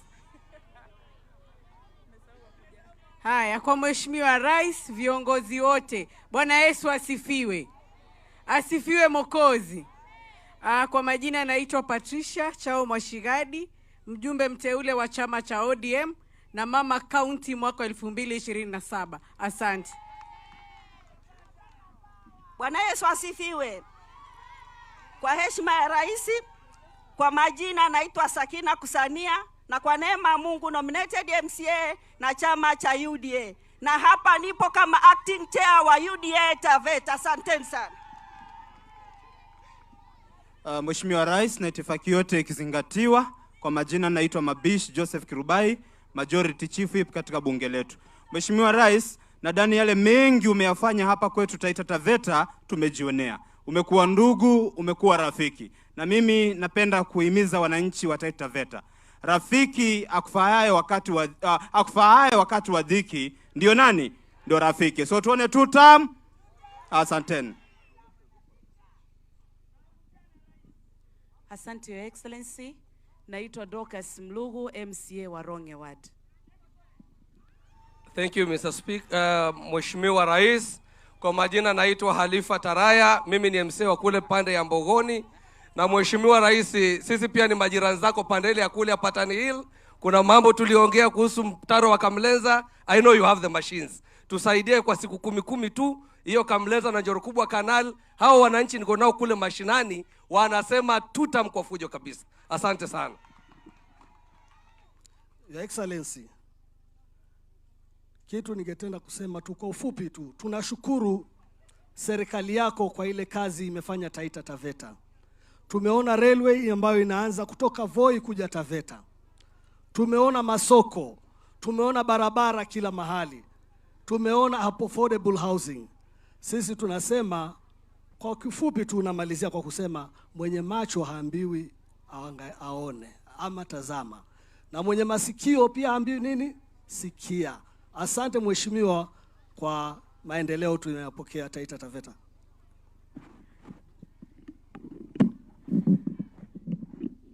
Asante Mheshimiwa Rais kwa uvumilivu na kutuvumilia. Sasa nataka kukaribisha viongozi wengine ndio mimi nitoke kwa stage hii. Watu wa Taveta mnasemaje? Hapana, mimi nataka rais asikie ndio wale watu wa kelele waone. Watu wa Taveta mnasemaje? Mheshimiwa Rais, mimi kama mbunge wa Taveta, leo I declare you the best president the history of Taveta has ever witnessed, na wewe ni 2 term 2027. Mwisho kabisa, Your Excellency, umesikia watu wakitamka mambo ya ndovu hapa hivi. Your Excellency, ni kweli ndovu zinatusumbua sana. Na hata wa officers wa KWS wako hapa na wamejitahidi. Na Your Excellency, kuanzia jana wameanza process ya kufanya marekebisho ya ua wetu, lakini ukija hapa ukitamka ukipatia assurance hawa watu watakuwa sawa. Kwa hivyo Your Excellency anajua matatizo ya ndovu and we spoke about it yesterday. Watu wa Taveta, si Mungu awabariki. Mungu awatendee mema. Mheshimiwa Shake, karibu. Ukimaliza nikaribishie Mheshimiwa Haika. Mheshimiwa Shake, karibu.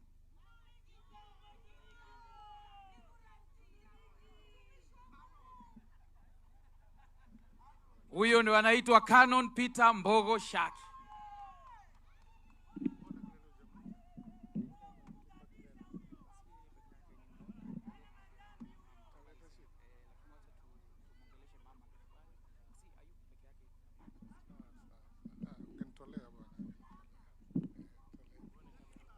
Sasa basi, kwa kanisa na Mheshimiwa Rais William Samuel Ruto na itifaki zote zikizingatiwa, wananchi hamjambo.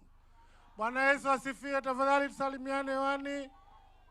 Kwanza nashukuru Mungu kwa sababu ya nafasi ametupatia leo tuweze kuabudu pamoja na rais wetu. La pili, nataka tu kwanza kukupongeza rais kwa neema ambayo Mungu amekupatia ili ukaweze kutoa hawa wananchi wa Taita na Taveta, kuwatoa chini na hata kuwaleta katika meza, ili wale ambao ni watesi wetu wakaweze kuona yale ambayo tunaendelea kujivunia kwa kuwa tuko juu ya nini? Ya meza. Ndiposa tumesikia viongozi hapo wamesema ya kwamba tumeona mabarabara, tumeona masoko, tumeona stadium, tumeona hata mabasi yakinunuliwa hapa ambayo hatujayaona tangu wakati wa ukoloni, tangu tupate uhuru wa nchi ya Kenya. Na tunaona ya kwamba tumekuwa na watu hapa ambao watu wameingia Taveta miaka ya zamani, wametuongoza miaka 10. Hakuna hata inchi moja ya lami wametutengenezea. Sasa wakati wameona ya kwamba rais anayetupenda amefanya haya yote, basi wameanza kuleta fitina, wameanza kuleta vitimbi, wameanza kuleta weave. Lakini kwa kuwa sisi tuko katika meza, ninaomba tu sisi sote watu wa Taita na Taveta tudumu katika hiyo meza ili tukaweze kuona makuu tutakayopata kupitia rais wetu mpendwa. La pili na la mwisho, Mheshimiwa Rais, tukiwa pamoja nawe hapo jana nyumbani, nafikiri tumekueleza machache ya Mwatate. Kwanza tukishukuru kwa sababu ile barabara ilikuwa imekwama kwa muda mrefu, lakini ulipoingia ulikwamua na sasa inakaribia kufika undani. Hilo ni jambo ambalo linatusababisha tuseme rais nini? Tutamwe rais kwa sababu ya barabara yetu ya Mwatate. Kuna masoko umetutengenezea hapo Mwatate. Kuna basi umetunulia pale, tuna sababu ya kusema asante. Na zaidi ya yote tumekuwa na shamba pale inaitwa Mkuki Ranch. Shamba ambayo ilikuwa inatakana inyakuliwe na mabwenyenye. Lakini tulipokuwa tumekueleza na tukakulilia jana, basi ukatupatia suluhisho na hivi tunangoja title. Na kwa sababu ya unyenyekevu wako, rais akasema kabisa yeye ndo atakuja apatiane hiyo jamii ya Chawia title yao. Ni jambo ambalo hatujawahi kuliona Mheshimiwa Rais. Kwa hivyo tunasema Mungu akubariki sana. Lingine ambalo Mheshimiwa Rais ametuahidi ni kwamba ile damu yetu ya Mwatate kuanzia wiki ya kesho na kuendelea ataleta mashini yaanze kuondolewa mchanga ili watu wa Mwatate waweze kupata maji. Ya tatu, rais ametuahidi, anaendelea kupanga ya kwamba tumemwelezea tuko na barabara ambayo iko na matatizo ya kutoka Demwa kwenda kona ya Chawia kwenda paka Kungu. Ametuambia anajipanga ili basi hiyo barabara na aendelee kuishughulikia. Hiyo ni kazi ama si kazi? Kwa hivyo hebu tumpatie rais wetu tutam tafadhali.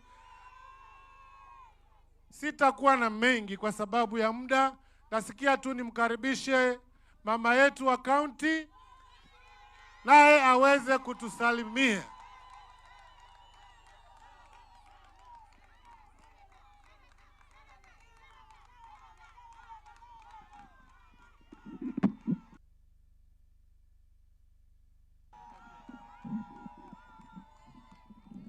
Taveta hai. Taveta hamjambo. Hamjambo tena. Asante sana kwa heshima ya Mheshimiwa Rais na viongozi wote walioko hapa akiwemo gavana wetu, seneta wetu na viongozi wote walioko hapa siku ya leo.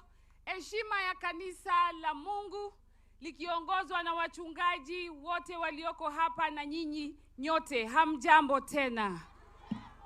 Tunamshukuru Mungu sana kwa sababu yeye ndiye aliyefanya siku ya leo. Tunataka kukushukuru sana rais wetu kwa kuja hapa Taveta ili tuombe pamoja na tumtukuze Mungu pamoja nawe. Mimi kama mama county wa Taita Taveta nakwambia Mheshimiwa Rais, karibu sana Taita Taveta, karibu sana Taveta. Ninakushukuru sana kwa mengi ambayo umetufanyia wakaazi wa hapa Taita Taveta. Tunaambiwa count your blessing and name them one by one. Baraka nyingi kupitia uongozi wako kuwa rais tumeweza kuziona hapa Taita Taveta na hapa Taveta. Wenzangu waliotangulia kuzungumza hapo awali wamesema, wamezitaja barabara ambazo tumeziona na tunakushukuru. Raisi, masoko yameweza kutajwa hapa ambayo tumeyaona Taita Taveta na tunakushukuru. Mheshimiwa Rais, tumeweza kuona kwa mara ya kwanza tangu dunia iumbwe eti wazee wetu wa mtaa wanaenda kupokea marupurupu kila mwisho wa mwezi. Mheshimiwa Rais, tunasema asante. Mheshimiwa Rais, tunasema asante kwa sababu wale CHVs, wale ni community health volunteers, sasa wanaitwa community health promoters. na wanapokea marupurupu kila mwisho wa mwezi kwa ajili ya uongozi wako. Sisi tunasema asante Mheshimiwa Rais. Mheshimiwa Rais, hatukudhania, hatukujua kwamba ile reli tulikuwa tunaiita MEX Railway Line itaweza kurudi tena na ifike hapa kwetu Taveta. Mheshimiwa Rais, wacha tukushukuru. Sisi tunasema asante. Na Mheshimiwa Rais, sisi kama watu wa Taita Taveta tumekataa kupotoshwa na siasa potovu ambayo ni ya kupotosha na kupofusha watu macho eti wasiyaone maendeleo. Hiyo siasa tumeikataa. Na siasa hiyo ya ukabila ambayo ni ya kupotosha na kupofusha watu macho wasione maendeleo ni siasa ya kizamani, ni siasa ambayo imepitwa na wakati, na sasa tuko kwa siasa ya kizazi kipya. Mheshimiwa, siasa ya kizazi kipya ni siasa ya maendeleo, na hapo ndo tuko. Siasa ya kizazi kipya ni siasa ya maendeleo, na hapo ndo sisi tuko, watu wa Taita Taveta. Sisi tunakushukuru sana na tunafurahia kazi zako, na sisi tumesema tutatembea na wewe. Eti nikasikia mmoja anasema ya kwamba utakula reli, utakula barabara, barabara itakushibisha. Kwa kweli, kwa kweli, kwa kweli. Eti nikasikia mwingine anasema eti barabara ni haki yetu, maendeleo ni haki yetu, eti it is our constitutional right. Mimi nataka kuwauliza, kama maendeleo haya yote tumeyapata ni haki yetu, huyu William Ruto ndo rais wa kwanza kumchagua hapa Taita Taveta ama Kenya nzima? Si tumekuwa tukichagua maraisi? Mbona hawajatuletea barabara? Si tumekuwa tukichagua maraisi? Mbona hawaja revive reli yetu? Mbona hatujayaona masoko ya kisasa? Mheshimiwa Rais, piga kazi. Wale wanapiga makelele watatii finali. Watatii finali. Nikimaliza niseme hivi, nikushukuru sana Mheshimiwa Rais kwa yale mazungumzo tumefanya. Kwa sababu kulikuwa na changamoto kwa ile soko ya Voi, ilikuwa inaenda kwa polepole sana. Na wale wanabiashara pale wakawa na wasiwasi, kwa sababu walitufanyia heshima wakatoka kwa soko lao ili wapate soko mpya. Nashukuru kupitia yale mazungumzo umeweza kuzungumza na yule contractor aweze kuharakisha ile kazi iishe kwa wakati wa sawa. Kina mama wa soko warudi sokoni waendelee kufanya kazi yao. Na kushukuru pia kwa yale mazungumzo, kwa sababu kupitia yale mazungumzo najua utayasema hapa na sitasema sana, lakini kuna mambo tumezungumzia tukiwa na mjumbe kuhusu hospitali yetu ya Taveta.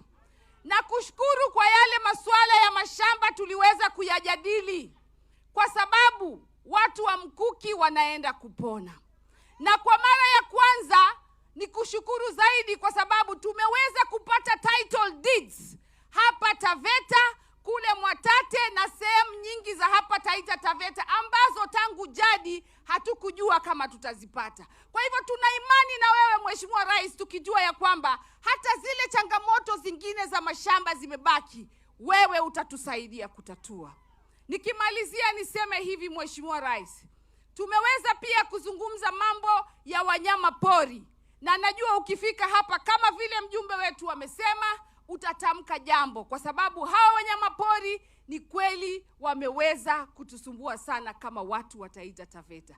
Mimi sina mengi, nikushukuru pia kwa ajili ya jamii ya Wapare hapa Taveta, kwa mara ya kwanza wanaenda kutambulika.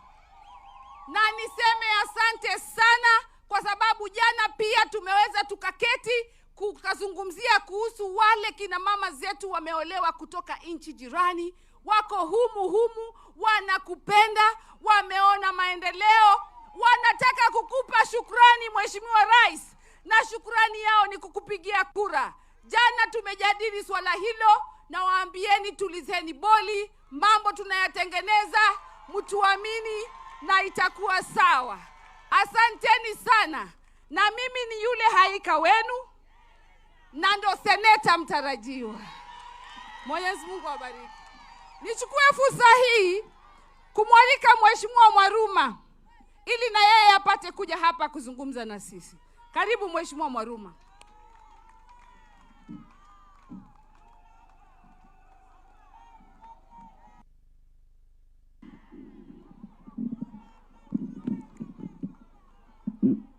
Mheshimiwa Rais wa Jamhuri ya Kenya, Daktari William Samoei Ruto, Pastor Mombasa na mke wako, viongozi wote walioko hapa na waumini wote, Mungu ni mwema na kila wakati.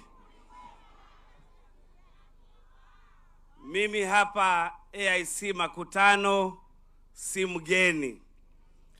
Mwezi uliopita tarehe 26 nilikuwa hapa kwa mchango na tukafanya mchango. Nashukuru Mungu kwa sababu Pastor mke wako Pastor Mombasa hakuwa anasikia vizuri, lakini nashukuru Mungu amekuwezesha na amekuponya. Biblia inasema kwa kupigwa mjeledi tumepona. Pole sana. Tulipofanya mchango mwezi uliopita, pia watu wa AIC Makutano niliwaahidi nitawajengea darasa moja kwa sababu ya mpango wa wanafunzi wa Compassion International. Wednesday Pastor, tutaanza hiyo kazi ya kujenga hilo darasa. Niseme hivi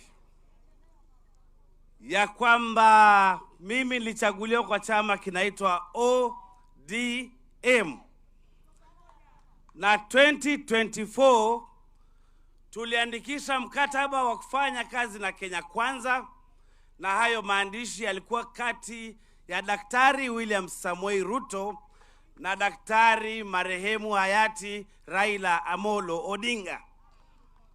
Sasa leo mimi niko ndani ya serikali. Lile swali tunaulizwa ni, ulipokuwa ndani ya serikali kuna kitu gani kimefanyika Taita Taveta?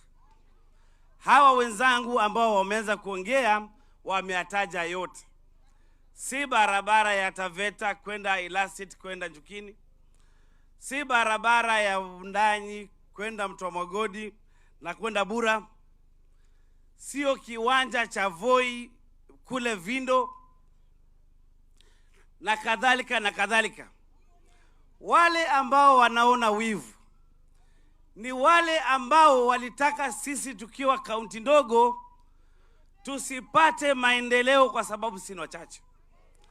Lakini leo chini ya Rais William Samoei Ruto, kiwanja kikijengwa Nyeri Runingu Stadium, kinajengwa pia Vindo. Kiwanja kikijengwa Bukungu Stadium Kakamega, kinajengwa pia Wajia. Rais wetu ameleta kitu inaitwa inclusivity, ya kwamba haijalishi wewe ni wa kabila kubwa ama ni kabila ndogo, maendeleo yanaendelea sambamba. Wale ambao wanasema ya kwamba maendeleo ni haki yetu, ni kweli maendeleo ni haki yetu. Wale waliokuwa miaka 60 walitunyima maendeleo, walitunyima haki yetu. Daktari William Samoei Ruto ametupa haki yetu. If it is working, why do you replace? Kama engine inafanya kazi una replace kwa nini? Kwa hivyo sisi 2027 hatutacheza siasa ya pata potea. Eti tutafute rais mwingine ambao tumekuwa na rais wa miaka 60 hawajatufanyia maendeleo. Huyu miaka 4 amefanya maendeleo ya kutajika, tuanze kumtoa tuweke mwingine. Hatutafanya hiyo. Na kwa sababu hiyo, watu wa Taveta, naomba munioshe kidole cha tutam, tutam, tutam, tutam, tutam, tutam. Hebu nione upande huu tutam. Kabla ya katiba mpya, tulikuwa tumeachwa nyuma kimaendeleo. Baada ya katiba ambayo ilileta ugatuzi, tulianza kupata maendeleo kupitia kwa ugatuzi. Rais William Samoei Ruto alipokuwa anaingia, sisi kama maseneta ambao ugawanya pesa ya kuja kwa magatuzi, tulikuwa tunapeana magatuzi 370 billion. Huu mwaka tumepatiana magatuzi 428 billion. Tumeongeza milioni 58 kupitia William Samoei Ruto. Na kuanzia wakati mpaka leo, Taita Taveta imeongezewa bilioni 1 ya kufanya maendeleo. Sasa tunamtoa kwa nini? Wale ambao wanajua, nimekuwa mwalimu wa hesabu na fizikia miaka 19 na kina Mr. Mbidhi. TSC na serikali ilikuwa inaajiri walimu 5,000.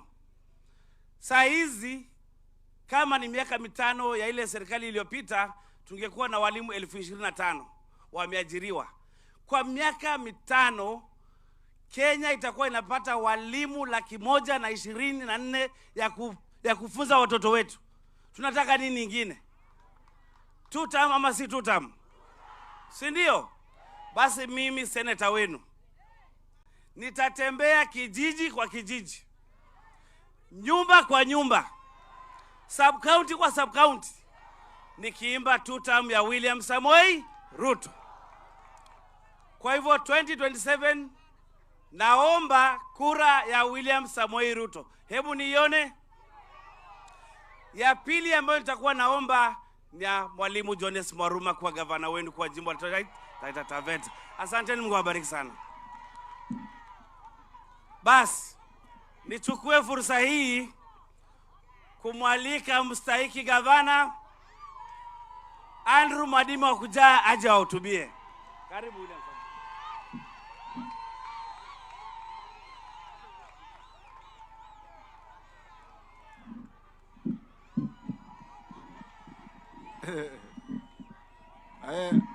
Asanteni sana, asanteni sana, asanteni sana, asanteni sana.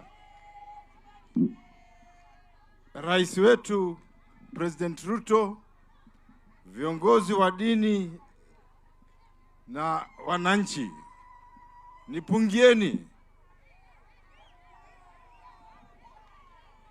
Mheshimiwa Rais,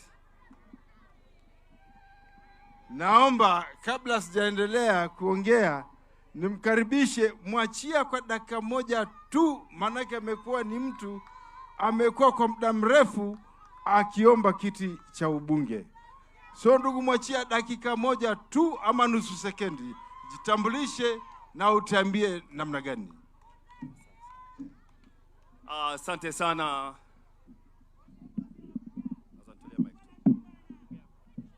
Asante sana gavana wetu wa kaunti hii, Mheshimiwa Rais na wananchi watukufu wa Taveta, hamjambo? Mungu yu mwema. Mimi nimetoka Bundani na leo nimekuja hapa, na mimi kitu ninachoomba kwamba Mungu awapatie hekima watu wa Taita mwaka ujao mtakapoenda kuchagua, kwa sababu katiba yetu imetupatia jukumu kubwa sana, jukumu la kuchagua viongozi kuanzia rais mpaka MCA. Na kama hamtapata hekima, wenda mkakosa yale macho ambayo natakana kuona mambo mazuri ambayo Mungu ameyafanyia hapa Taita. Maana tuliambiwa Galatia kwamba wana macho na wafanya nini? Lakini mimi nataka watu wa Taita Taveta msiwe na macho na mkose kufanya nini? Nataka muone. Mimi pale Bundani ninasimama, naomba kiti cha ubunge cha pale Bundani. Na mimi nimeona vile ndugu yangu Bwire hapa amefanya. Nataka kutransfer yale mambo amefanya hapa, niapeleki wapi? Ili Bundani naye ng'are kama vile Taveta imeng'ara. Asanteni sana watu wa Taveta, Mungu awabariki, lakini mkumbuke mwaka ujao hebu mfungue macho ya kuona, ili muweze kuona yale maendeleo tumefanywa na rais wetu hapa Taita, tuweze kumkumbuka katika kiti kile chake. Taveta oye! Taveta tutam! Taveta tutam! Mungu abariki sana.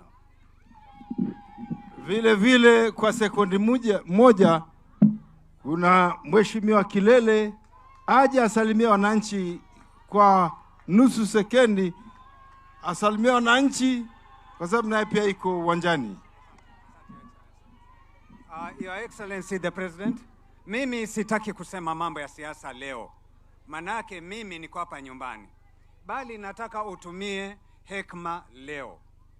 Nataka kusema hivi ili wananchi pia watusaidie. Chama cha UDA kina candidate watatu. Wanini? Wa Senate. Hii kando itatumaliza. Either tubanane hapo yule atachukua alafu wengine wasapoti huyo mmoja. Ni lazima kutumike hekima hapa. Lakini tukigawanyika, Your Excellency, mambo hayatakuwa mazuri sana. Sawa kabisa. Nataka kusema kitu kimoja tu, Your Excellency. Kuna kitu watu Kenya hawataki kusema, na hii lazima isemwe. Nataka kukuuliza Your Excellency, mulianza na BBI. BBI ilikuwa inasema nini? BBI ilikuwa imetengenezwa ili watu wote, inclusivity, na watu wagawanye mali, rasilimali kiusawa Kenya nzima. Hiyo ilifanywa na nani? Hakuna mtu amefanya. Imebidi Ruto aje afanye. Twende Vision 2030. Jamani, 2005 Ministry of Planning waliweka hiyo Vision 2030. Nataka kwa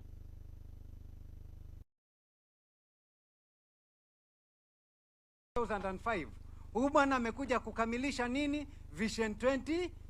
Imbaki kidogo tu tumpigie maksi zote ambazo yuko nazo. Nataka kuambia kitu kimoja. Mimi huyu bwana wanashangaza. Manake Your Excellency nisamee. Nisamee abo. Kitu kwamba nataka kusema kwamba katika hali hii ni lazima tuangalie kwamba huyu mtu kama ametumwa na Mwenyezi Mungu ili aje akomboe wananchi wote nchini. Asante Your Excellency. Asante sana. Asante sana ndugu Kilele. Yangu mwanzo kabisa, viongozi wa Taita na Taveta, nimempongeza sana nyote, kwa sababu kila saa mihulia watu wakishikana maendeleo yataonekana, na tukianza kuenda kwa laini moja, basi hili jimbo namfahamu. Nikisema viongozi mpaka rais wetu, wajua mimi ni gavana wake, naye tuko ngoma moja, na mwelezeni hili jimbo laenda kubadilika. Mheshimiwa Rais, kila wakati mimi husema kiongozi ambaye tumempata kwa huu umri wangu nimefika, mtu mwenye listening ear, mtu anasikiza kila mtu. Hata ulinishangaza, manake tangu tupate uhuru sijawahi ona rais ametembea kama wewe kwa hili jimbo, na si hapa tu, ni kila pembe ya Kenya. Hata jana rais mzima amenipigia mimi simu asubuhi, tukaona ndugu Bwire, ndugu Haika, tukae kwa pamoja na tupange mambo yetu kwa pamoja. So ndugu zangu wa IC, msione kwamba sijachangia kwa huu mkutano hapa. Ni kitu tumepangia, tukiwa na Bwire, tukiwa na Haika, tuwe na hii ghafla, na tutakuwa tunaenda sote kwa pamoja. Na huo ndio mwelekeo. Twendeni sote namna hiyo, basi dunia yetu hii itabadilika.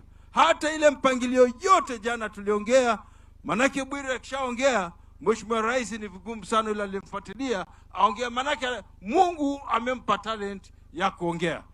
Na anajua kuongea kabisa. Na ameongea yote, kutaja yale ya hospitali, tukataja yale ya Voi, tukataja yale ya Machungwani, ukataja mpaka hapa, na kila yale Bwana Shaki ameongea ya damu, tukataja barabara ya Undanyi ambayo inaendelea vizuri.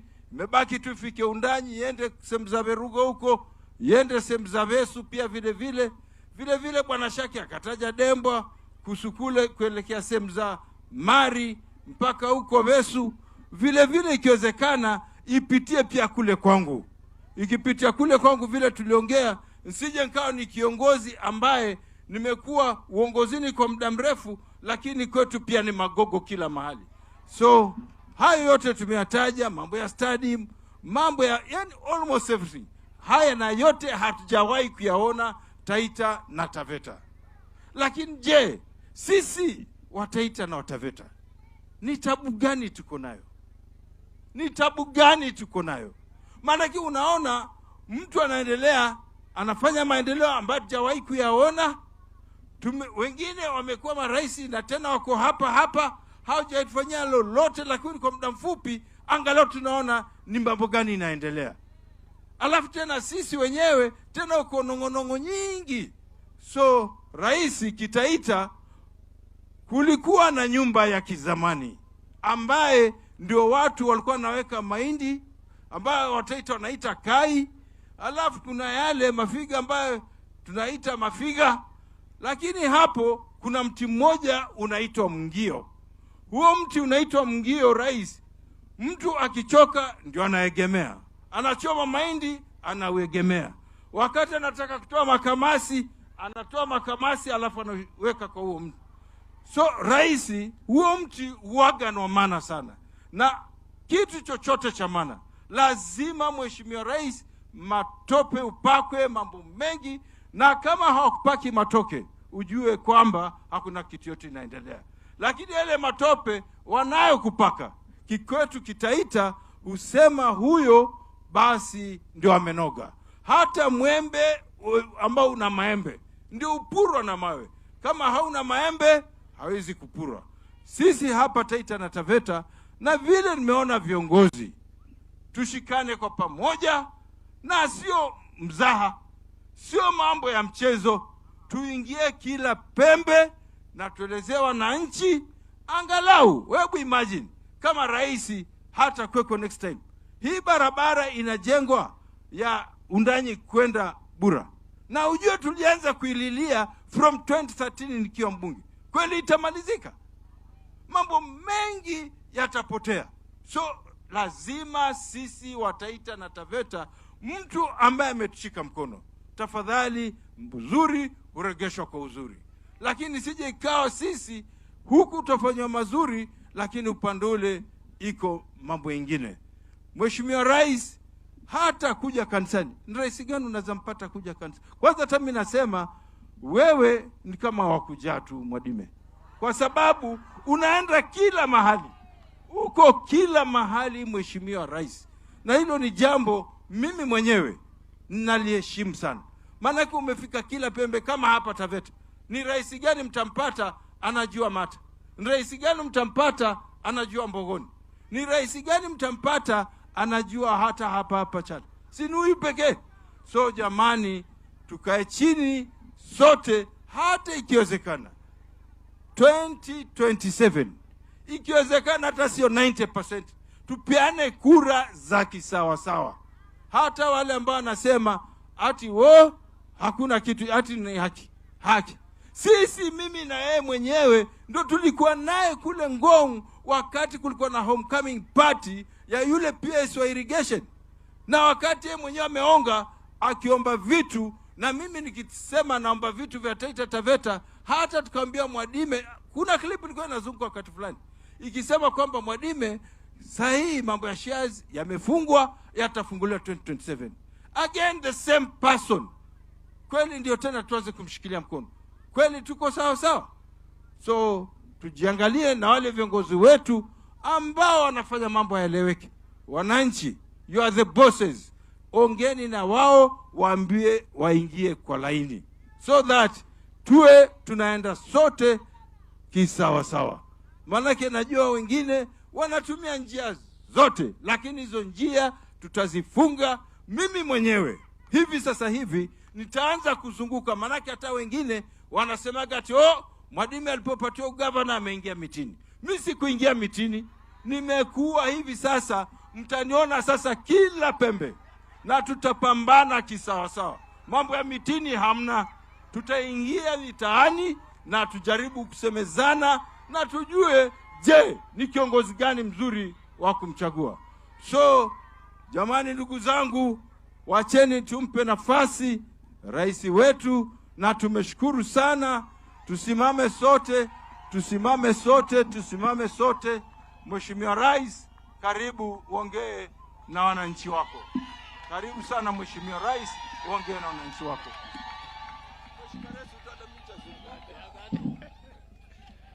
Haya, asanteni sana. Tafadhali tuketi. Mwenyekiti wetu wa area hii wa kanisa letu la AIC, ndugu viongozi, gavana wetu wa hapa, senator, mama county, mheshimiwa wetu wa hapa, Mheshimiwa John Bwire, MCA wetu hapa Bwana Matolo, na wale wengine wote, kiongozi wetu wa majority katika bunge letu la hapa Taita Taveta, na spika wetu, ndugu wananchi wa Kristo wa kanisa la AIC na majirani, hamjambo. Hamjambo tena. Bwana Yesu asifiwe. Hebu nione kwa mikono. Bwana Yesu asifiwe. Asanteni sana. Mimi nimefurahi sana kuja hapa kijijini. Vile mnavyoelewa, mbali na mimi kuwa kiongozi wa taifa letu la Kenya, mimi mzee wa kijiji hapa Mata.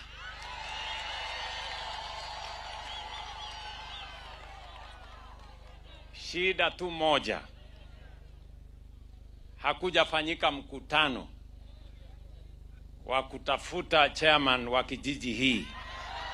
Mimi ningekuja kupiga kura ya nani mzee atatusimamia hapa, lakini mimi nasema asante sana watu wa kijiji yangu kwa kuja leo tupate nafasi hii ya ibada ya sote sisi kuungana hapa katika kanisa letu la Makutano, na tumewajumuisha wale wote wa area hii yetu ili tuweze kupata nafasi ya ibada kumshukuru Mungu, na vile vile tupange mambo yetu ya maendeleo ya sehemu hii.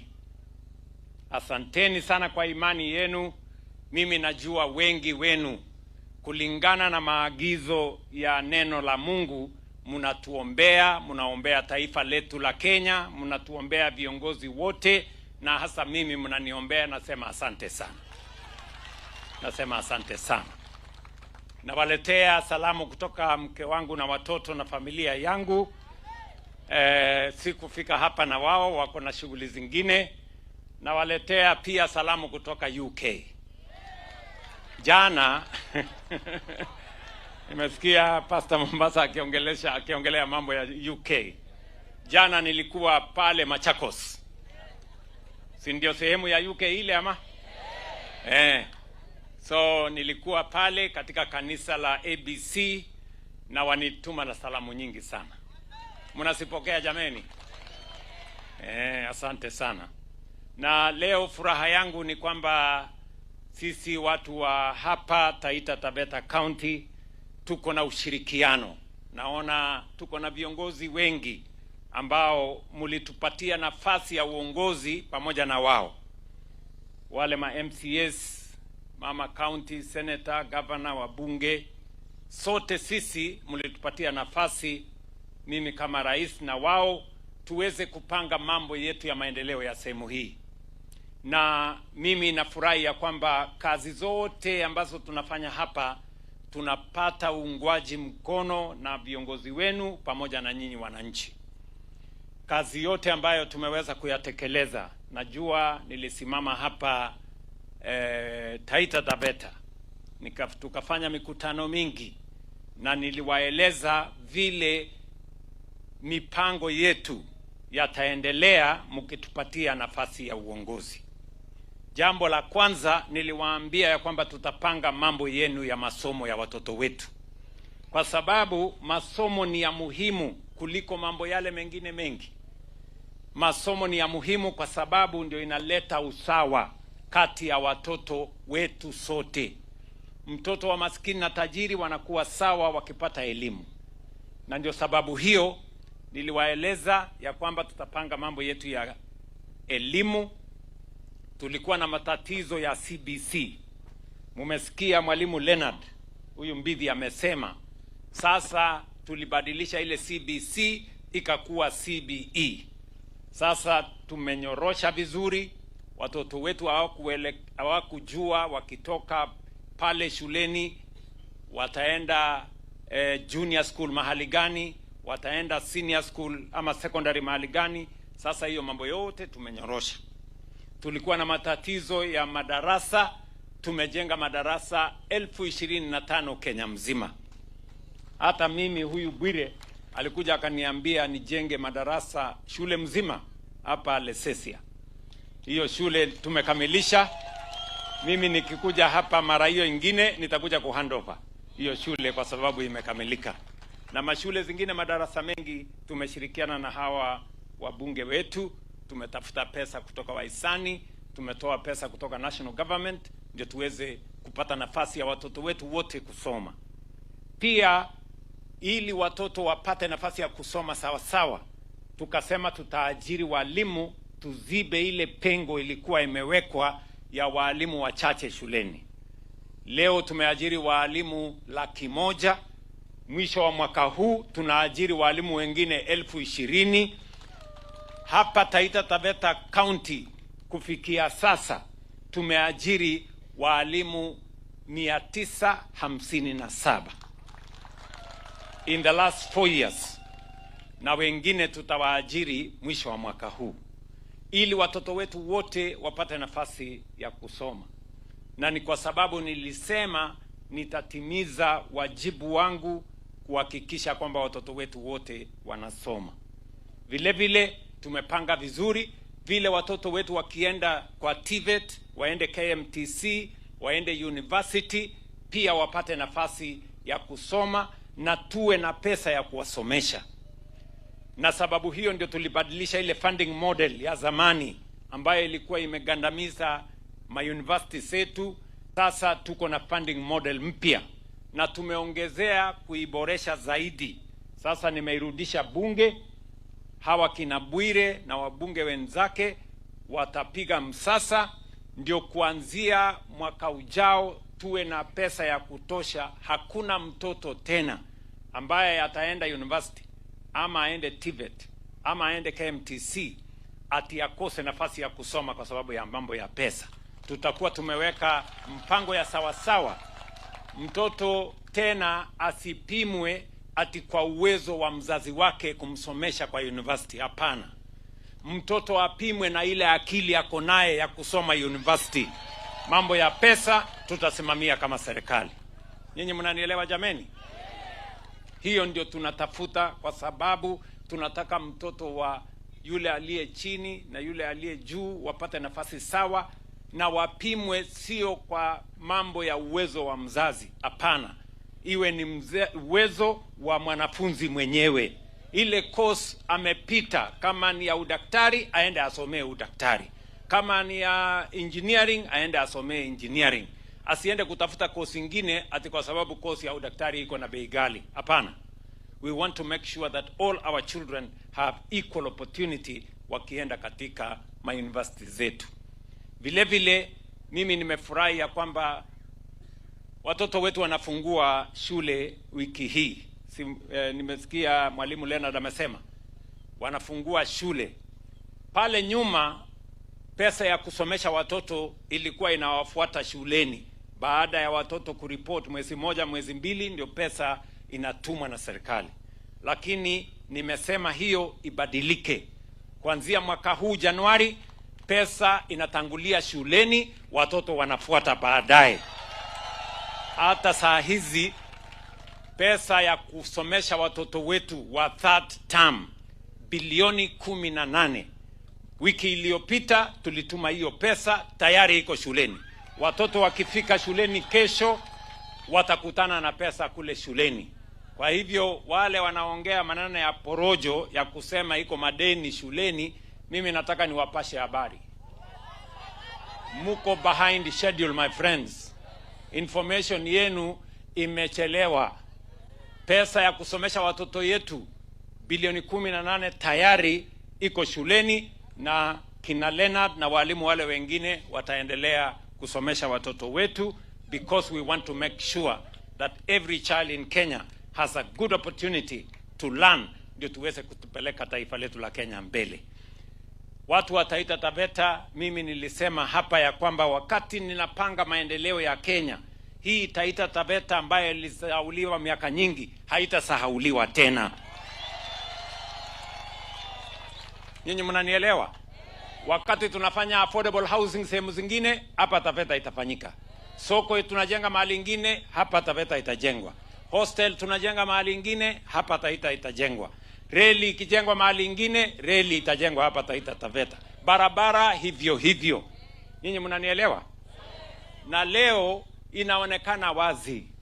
Si ni kweli? Barabara hapa Taita Taveta. Hii barabara ya Njukini kwenda Ilasit mpaka hapa Taveta. Si ilikuwa karibu miaka 10? Leo si inatembea kama risasi? Ni kweli ama si kweli? Si ni kweli? Yes. Barabara hii ya kutoka Bura ndogo hapo, ama ile Bura yenyewe, Bura station, kupanda kwenda Undanyi alafu iteremuke iende kwa Msao.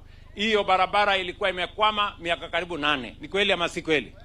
Leo nilikuwa pale wakati nafikiri miezi 2-3 iliyopita. Hiyo barabara inatembea mbio sana. Tumeweka barabara hiyo pesa ya kutosha, tumehamasisha ule contractor, hiyo kazi inaendelea. Barabara yetu hapa ya kutoka Taveta kwenda Eldoro, si namna hiyo? Hiyo barabara ilikuwa imezimika. Hiyo barabara tumeanzisha mpaka tumemaliza.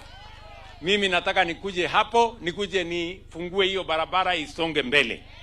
Huyu haika ananiambia hiyo barabara kuna kona fulani hapo ya kwenda Ngutini. Natakana iende pale Ngutini. Na nimesikia alikuwa ananiambia jana nataka hiyo barabara iende. Sijui yako na biashara gani Ngutini pale. Lakini nitaona vile nitafanya. Tunaelewana jameni? Hapa Taita Taveta County, watu wa hapa waliuliza serikali zote ati barabara ya kutoka Voi kwenda Sagala. Hiyo barabara ilizungumziwa miaka mingi. Ilisemwa na serikali zote. Mimi nataka niwatangazie sasa niko na pesa na contractor yuko pale, tutawajengea hiyo barabara. Tunaelewana?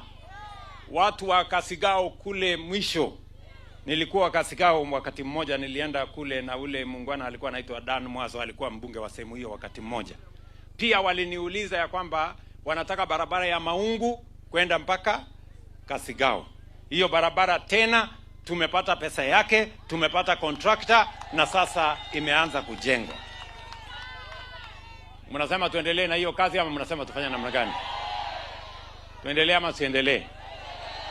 Vile vile mimi niliwaeleza ya kwamba katika mpango ya kubadilisha Kenya haibadilishwi kwa fitina ama porojo ama maneno matupu ya siasa.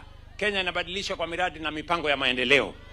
Nikasema ya kwamba ili kupatikane nafasi ya ajira katika taifa letu, ili tuweze kujenga kila sehemu ya Kenya na tuwache siasa ya zamani ya chuki na ukabila na ubaguzi, tukasema tuwe na mipango ambayo inafika sehemu zote za taifa letu la Kenya. Leo hapa Taita Taveta County tuko na bilioni 12 ya affordable housing. Inaendelea. Hata yetu ya Taveta hapa imeanza. Ya Undanyi imeanza. Ya kule Voi inaendelea. Na nikirudi hapa mwezi ujao, mwezi wa 10, ya Voi iko tayari. Mimi nitakuja kupatiana vifunguo kwa sababu wananchi wa hapa Taita Taveta wamezinunua tayari. Mnasema tuendelee ama tuendelee? Masoko tunajenga 7 mpya hapa Taita Taveta County. Wakati nimeketi chini na hawa viongozi, tumekubaliana tutaongeza soko ingine 3. Ndio tuhakikisha kwamba kila sehemu wale mama mboga, wale ambao wanafanya biashara pale, wafanye biashara mahali kuna maji, mahali kuna stima, mahali kuna heshima, mahali kuna usafi. Hata pale tuweke storage, tuweke cold room, ndio mazao yetu ya shambani ikipelekwa sokoni isiharibike. Tunaweza kuuza pale wiki mzima ama tu wiki 2, kwa sababu ile inabaki tunaweka kwa cold room, kesho bado iko fresh. Mnasema tuendelee ama tuendelee? Watoto wetu ambao wanasoma kwa TVET na university, University yetu hapa ya Taita Taveta tunajenga hostels. Hii Taveta yetu hapa ile KMTC tunajenga hostels. Tunajenga hostels ya watoto 5,500 hapa Taita Taveta County. Na tumeweka pesa ya serikali shilingi bilioni 3.5 ya kujenga hizo hostels. In total we are using 15 billion shillings in Taita Taveta County kujenga affordable housing, kujenga hostels na kujenga masoko. Na vijana wetu zaidi ya 2,500 wanafanya kazi katika hiyo mambo ya affordable housing. Mimi nashangaa kuna watu wanasema ya kwamba sijui housing tunakula, sijui soko tunakula, sijui hostel Wewe unafikiria hawa watoto wetu 2,500 maengineer, accountants, wale quantity surveyors, electricians, electrical engineers, plumbers, carpenters, wao unafikiri tukiwalipa pesa hawaendi kutumia kukula pesa ya hiyo? Wale watu wako chini sana bana. Sio kama tunaelewana? Tunaelewana? Unasema tuendelee ama tuendelee?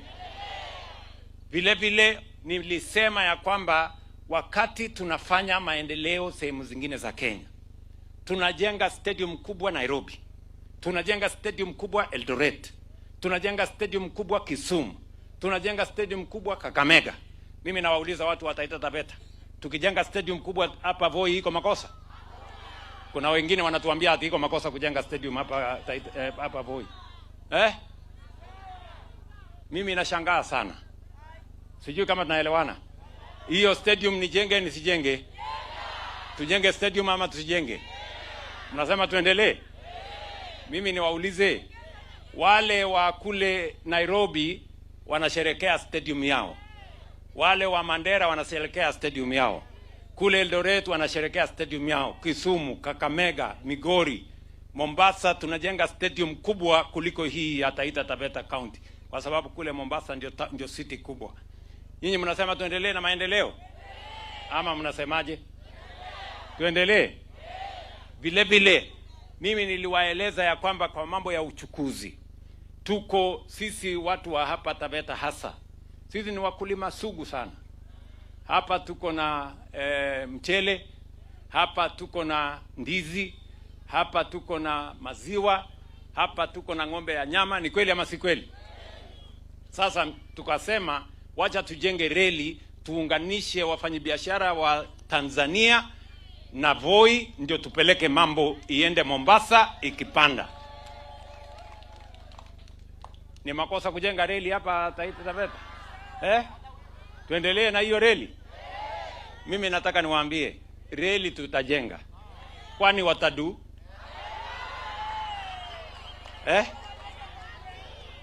Reli tujenge ama tujenge bana? Na kwanza hiyo reli hatujengi tu, tutaweka station. Tunaweka station Voi, tunaweka station Matate, tunaweka station Maktau, tunaweka station Bula, tunaweka station hapa Taveta. Kwani watafanya nini?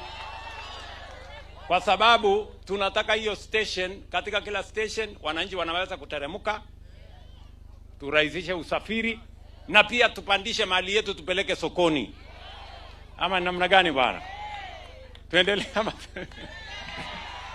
ama tuendelee na hiyo kazi yote? Pia maneno ya stima, nimekubaliana na hawa wabunge wetu, bado hatuna stima ya kutosha, si ndio? Sasa tumetoa pesa ya serikali another 1 billion shillings ya Taita Taveta County. Tunataka kuunganisha manyumba 10,000 zingine mpya kwa mambo ya stima hapa Taita Taveta County. Tufukuze kiza, tuweke mwangaza, ndio shetani atoroke. Si mnajua mahali iko giza ndio shetani anapenda?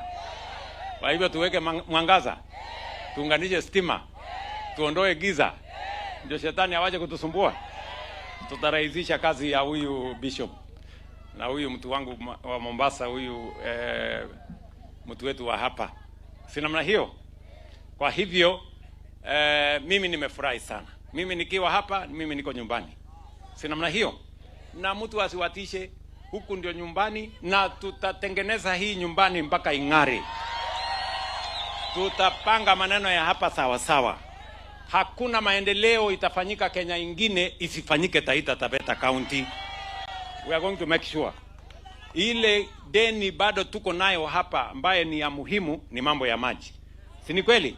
Na mambo ya maji ni maneno ya muhimu. Hiyo ndio deni mimi niko naye, lakini tayari nimeweka mpango kamili. Hawa wabunge, uliza kila mbunge, tayari tumepitisha mswada ambaye inaitwa National Infrastructure Fund, ambaye ni hazina maalum ya kufanya mambo matatu. Ya kwanza, kuweka muundo msingi. Ya pili, kutengeneza stima. Ya tatu, kutengeneza dams. Kwa sababu maji ni ya muhimu.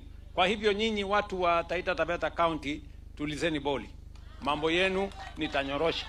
Vile nilifanya ya walimu, nikafanya ya stadium, nikafanya ya reli, nikafanya ya barabara, nikafanya ya kuajiri watoto wetu, hata hiyo ya maji mimi nitatimiza. Ndio Kenya iweze kusonga mbele.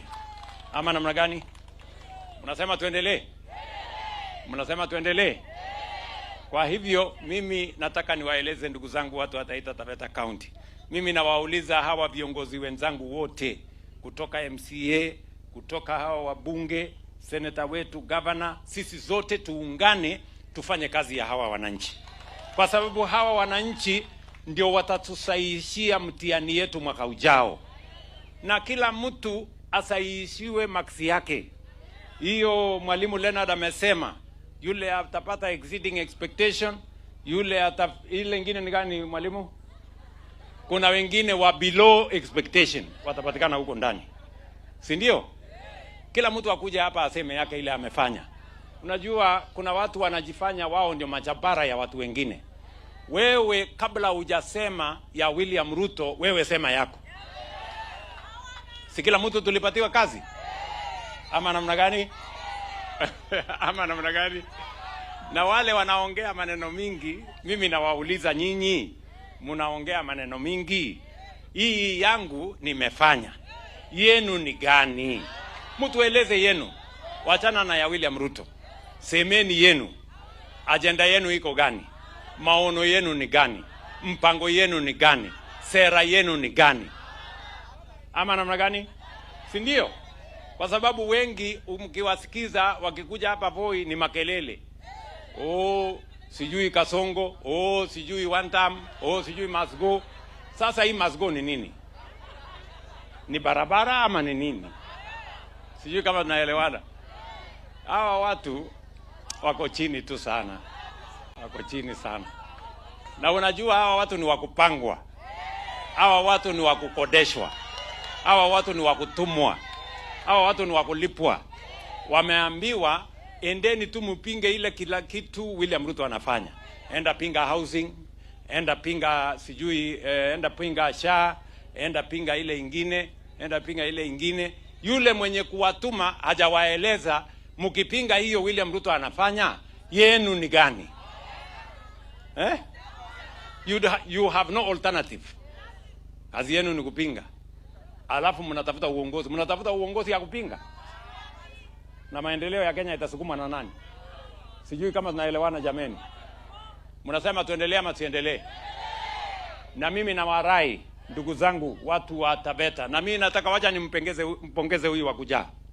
Huyu wa kujaa, kama kuna kitu moja huyu wa kujaa amefanya na bidii, ni kuhakikisha kwamba wananchi wa hapa Taita Taveta wamejisajili ndani ya SHA. Watu wa Taita Taveta County waliojisajili ndani ya SHA ni wananchi 1245 kati ya wananchi 1340. Yaani 73% ya watu wa Taita Taveta County tayari wamejiandikisha ndani ya SHA. Kwa Kenya mzima, Taita Taveta County ni county number 8 kwa kusajili out of 47. Mjipigie makofi nyinyi watu wa Taita Taveta jameni. Tunaelewana? Na kwa mwaka moja na nusu ile pesa tumetumana ilipwe wale wananchi wameenda hospitali ni milioni 950 ambayo tumetuma katika health centers, dispensaries na mahospitali kulipia gharama ya hawa wananchi. Na unajua kuna watu wanasimama kwa majukwaa, mtu ambaye mwanasiasa hajajiandikisha kwa SHA kwa sababu wako na comprehensive cover, hajaenda hospitali kutumia ile SHA, kazi yake ni kusema SHA haifanyi. Sasa mimi nataka niwaulize nyinyi wa kuongea porojo kwa jukwaa, kujeni, teremkeni chini, kujeni ulize hawa wananchi ambao wameenda hospitali. Mutasikia mama fulani amelipiwa shilingi fulani na SHA, kijana fulani amelipiwa, jirani wetu fulani amelipiwa, mwalimu fulani amelipiwa. Ni kweli ama si kweli? Wale watu shukeni chini bana. Na wengine wananiambia ati kama SHA ingekuwa inafanya hamungekuwa mnasema inafanya. Mimi nataka niwajibu, kama matapeli kama nyinyi, waongo kama nyinyi, hamungekuwa mnasema ati SHA haifanyi na hamujui na hamujaitumia na hamujajisajili, hatungekuwa na haja ya kusema SHA inafanya. Lakini kwa vile nyinyi mnaendelea kusema haifanyi, sisi tutazidi kuwajibu mpaka muelewe ya kwamba SHA inafanya, na hawa wananchi ndio mashahidi ya kujua ya kwamba inafanya. Taita Taveta hoye! Ndugu zangu watu wa makutano, hamjambo? Sasa kama unajua nyinyi, mimi ni mwana AIC kwa kuzaliwa na kwa kulelewa, si ndio? Na sasa mimi najua askofu hapo nyuma anaangalia, anasema huyu mtu kweli ni mtu wa AIC. Mbona watu wa AIC hawaongeangi maneno mingi kwa siasa kanisani? Lakini sasa hata mimi nilikuwa najiuliza hapo chini wakati nimeketi, saa ile wimbo ilikuwa inaimbwa hapa, imewekwa muziki, vile watu walikuwa na danza hapa, nilikuwa najiuliza hao watu kweli ni watu wa AIC? AIC samani haikukuwa na hii kusakata maneno hapa kwa kiwanja. Sasa vile, kwa sababu nyinyi mmebadilisha mambo ya wimbo, hata mimi nimerekebisha kidogo, nikasema wacha niongee mambo ya siasa isongesonge. Oh my goodness. So mimi nasema asante sana. Mimi nimefurahi sana kuwa hapa katika kijiji ya nyumbani, na niwahakikishie hakuna kazi itakwama hapa, si ndio? Hii barabara yetu ya kutoka hapa Ses kwenda Rekeke tulikuwa tumefikisha hapo kilomita 10 na kitu. Sasa nimetangaza ile ingine sasa mpaka ifike kule Jipe na ifuke iende mpaka kwa park. Hiyo barabara yetu tutatengeneza, na tuko na barabara zingine tumekubaliana na hawa viongozi. Nakubaliana ya kwamba tumesema maneno mengi. Niliketi chini hapa na viongozi wetu jana, tukapanga mambo ya hapa Taita Taveta County, mambo yale mengine ya hospitali. Mmesikia mbunge wetu amesema hospitali yetu ya Taveta bado iko kiwango ya chini, na nimekubali ya kwamba tutatengeneza hiyo nini. Sasa saa hizi ni level 3, sasa tutaipandisha na tutaijenga iwe level 4. Tumekubaliana, na nataka nimwambie Bwana Mwadime apange, niko tayari kumpatia equipment zaidi kutoka serikali kuu waweze kuendesha hiyo maneno kupitia kwa ile program ya national equipment ambayo tulianzisha. Vile vile mmenieleza ya kwamba mnataka mambo ya Machungwani hapa, si ndio? Na mambo yenu ya hapa kuna watu wanawatishia. Mimi nataka niwaambie kama watu wa pwani, hii pwani iliteseka miaka nyingi na uskwota, na niliwaagiza na niliwaeleza ya kwamba maneno ya uskwota hii pwani tutamalizana naye. Hakuna serikali tunangojea imalize, ni hii, si ndio? Tayari nimeweka pesa bilioni 10 ya kulipia hawa watu mabwenyenye wote hawa ambao wanatusumbua, na tayari nimeanza hiyo program. Mwezi wa 9 mimi narudi hapa Taita Taveta na titles zenu za watu wa hapa. Tayari titles ambazo tumepata ni titles karibu 1045. Tunazisukuma zile zingine vile mumenieleza. Hii shamba yenu hapa, shamba ya Machungwani, tunajua mwenyewe, tutazungumza na yeye alafu tuone vile tunaweza kupatia yeye pesa kidogo, awachane na hii shamba, tugawie nyinyi hii shamba, kila mtu achukue title deed yake. Tumeelewana? Na hiyo shamba ya ndugu yangu Mheshimiwa Peter Shake amesema pia hiyo tunatengeneza title yake, iko kati ya zile titles ambazo tunatengeneza ya watu wa Taita Taveta. Na kwa coast kwa ujumla tunapanga na tayari usorovea inaendelea. Nikirudi hapa mwezi wa 9 tunapatiana titles kutoka hapa Taita Taveta mpaka Lamu, na titles tuko nazo ya watu wa pwani kukomboa hii pwani kutoka kwa matatizo ya uskwota. Ni karibu titles 500,000 ambayo tunatengeneza kwa sasa. Tuhakikisha kwamba hii dunia yote tunaibadilisha, na tuhakikisha kwamba kila mwananchi anapata nafasi yake ya kufanya biashara yake akiwa na hati miliki ya mahali anapoishi, asiishi pale akiona nyuma na mbele akiwa na wasiwasi kwamba atafurushwa na mtu yeyote. Kwa hivyo tuendelee namna hiyo. Nimesikia vile mmesema kuhusu mambo ya ukame na mambo ya ndovu. Ni kweli ndovu kwanza imekuja ikakula mahindi yangu pale. Hiyo ndovu iko na tabia mbaya sana. Tumepelekea hasara. Si ndio? Imekuja nilijaribu kuweka ua ya stima ikakuja ikavunja, alafu sasa ikakula mahindi yangu. Nilipitia huko jana, karibu nikasirike, lakini sawa tu. So nakubaliana na nyinyi, hawa ndovu wanatusumbua, lakini tutawashughulikia.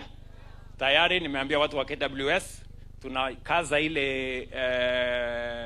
ile ua pale, na vile kuna mahali tutaweka trenches kuzuia ndio wasikuje kuharibu mali yetu. So tuko na mpango ya kufanya hiyo kazi. Na vile maneno ya kiangazi ambayo tumepata, vile viongozi hapa wamesema kuna sehemu ya Kenya imepata ukame, hasa kule North Rift na mahali ambapo tunatumia sana kuzalisha vyakula. Mimi nataka niwatangazie tukiwa hapa Taita Taveta County ya kwamba serikali ya Kenya tumeamua ya kwamba tutatoa pesa ya serikali kupunguza ile gharama ya mbegu ya mahindi by 50%. Ile mfuko ilikuwa inauzwa shilingi 300, itauzwa sasa 150. Na pia tumetoa pesa ya serikali kupunguza gharama ya mbolea. Ile ilikuwa 2,500, sasa tunapunguza ikuje 2,000 kuanzia mwezi ujao, ndio wakulima wetu waweze kuzalisha katika kutumia mvua ambayo tunatarajia hii ya kuanzia mwezi wa 10 kuelekea mbele. Mimi nawauliza wakulima wetu watumie hiyo nafasi ya mvua hiyo, tupande, turudi shambani, ndio tuhakikishe ya kwamba tunazalisha chakula ya kutosha, ndio tusipate njaa katika taifa letu. Kwa hivyo I am making an announcement to all our farmers from next month, in the next 2 weeks, we are going to subsidize maize seeds by 50% and reduce the cost of fertilizer by another 500 shillings, so that a bag that was selling at 2,500 is going to be sold at 2,000 from the next 2 weeks, so that we can encourage our farmers to use the rain that is coming, so that we can grow more food and make sure that we stabilize our food security in the Republic of Kenya. Kwa hivyo tuendelee namna hiyo na tupange namna hiyo, na tuko pamoja. Tunaelewana jameni? Sasa huyu askofu wangu huyu bwana Mombasa amesema ya kwamba kuna ujenzi mnataka. Mimi nataka nimwambie huyu mbunge wetu bwana Bwire, si huyu ni wetu hapa kijiji, ya kwamba mimi nitatoa milioni 10 ya kufanya hiyo. Lakini mimi nataka tufanye hivi, nataka hawa watu wetu wa area waketi chini. Kuna makanisa yetu ambayo hayajajengwa vizuri, nataka muangalie zile makanisa, sio kama hii makutano, zile bado iko chini, mtumie hiyo pesa, mgawe kidogo, hata kama ni 1500 kwa ile makanisa ambayo bado iko chini, tujenge. Tumeambiwa iko na makanisa ngapi? 31 ya area hii, lakini nyinyi mketi chini muangalie zile makanisa iko chini, hiyo milioni 10 muwagawie kidogo kidogo, tujenge hizo makanisa.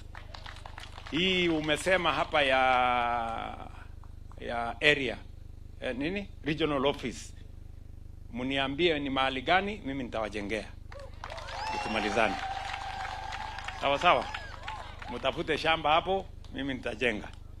Mlisema ni milioni 10 na ngapi? 5, nitajenga, alafu tumalizane na hiyo.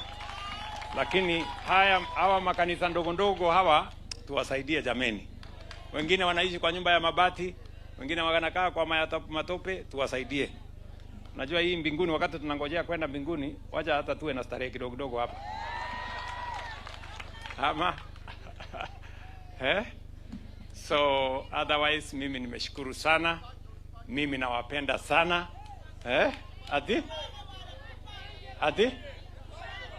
Ati niwapange.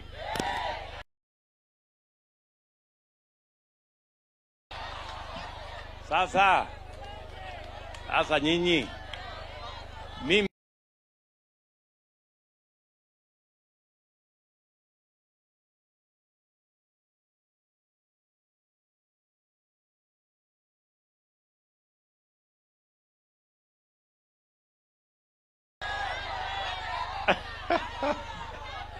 sasa ni nani wa ati ni baba wa kupanga wengine? Sasa wewe bwana,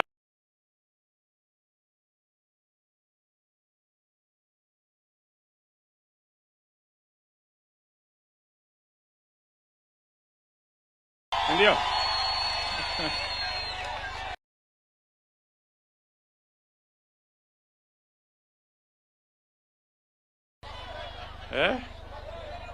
na nimekubaliana na huyu bwana Mombasa hapo ya kwamba sisi, sikizeni, sisi hatutaki siasa ya ukabila. Ninyi mnanielewa? Sisi hatutaki siasa ya ukabila.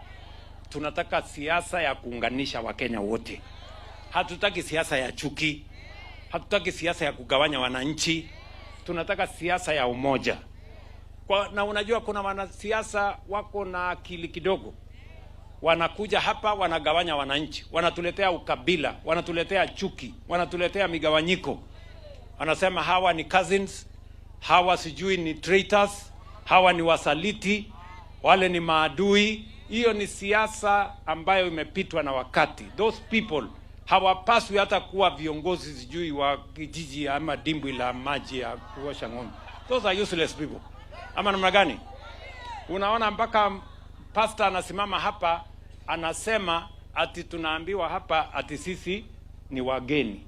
Hakuna mtu mgeni ambaye ni Mkenya katika taifa letu la Kenya, any part of the Republic of Kenya. Sisi wote ni ndugu moja. Ama namna gani jameni? Si ndio? Tushirikiane, tukae pamoja, tuungane. Kiongozi hawezi kupimwa kwa kabila yake, anapimwa na ile kazi anafanyia wananchi. Ama namna gani jameni? Si ndio? Si nyinyi ndio mnachagua sisi wote? Si nyinyi ndio mnachagua MCA na mbunge na senator na governor na rais? Mimi nauliza nyinyi, saa ile mnachagua mbunge, mnampima na sura ama na kazi? Mnampima na kabila yake ama na kazi? Mnampima na fitina ako nayo ama na kazi? Si kila mtu anapimwa na kazi yake? Ajenge reli, ajenge barabara, ajenge soko, ajenge housing, aweke watoto shule, aweke SHA, watu walipiwe. Hiyo ndio scorecard. Ama namna gani? Si namna hiyo? So tuendelee namna hiyo, na sisi wote mtupime na kazi ile tunafanya. Mtu asiwaletee fitina, mtu asiwaletee ukabila, mtu asiwaletee chuki. Sisi ni ndugu moja wa taifa moja, taifa la Kenya, na Mungu anajua ni sababu gani sisi wote tunaishi katika hii taifa. Mimi nawapenda sana jameni. Mimi nawapenda sana. Na mimi nawatakia heri. Na nawatakia baraka ya Mungu. na mkirudi nyumbani msalimie watoto wenu, na ile maombi yote mnamuomba Mungu, Mungu awajibu na awapatie kuzidi ya yale mmeomba. Asanteni sana, Mungu awabariki. Thank you very much.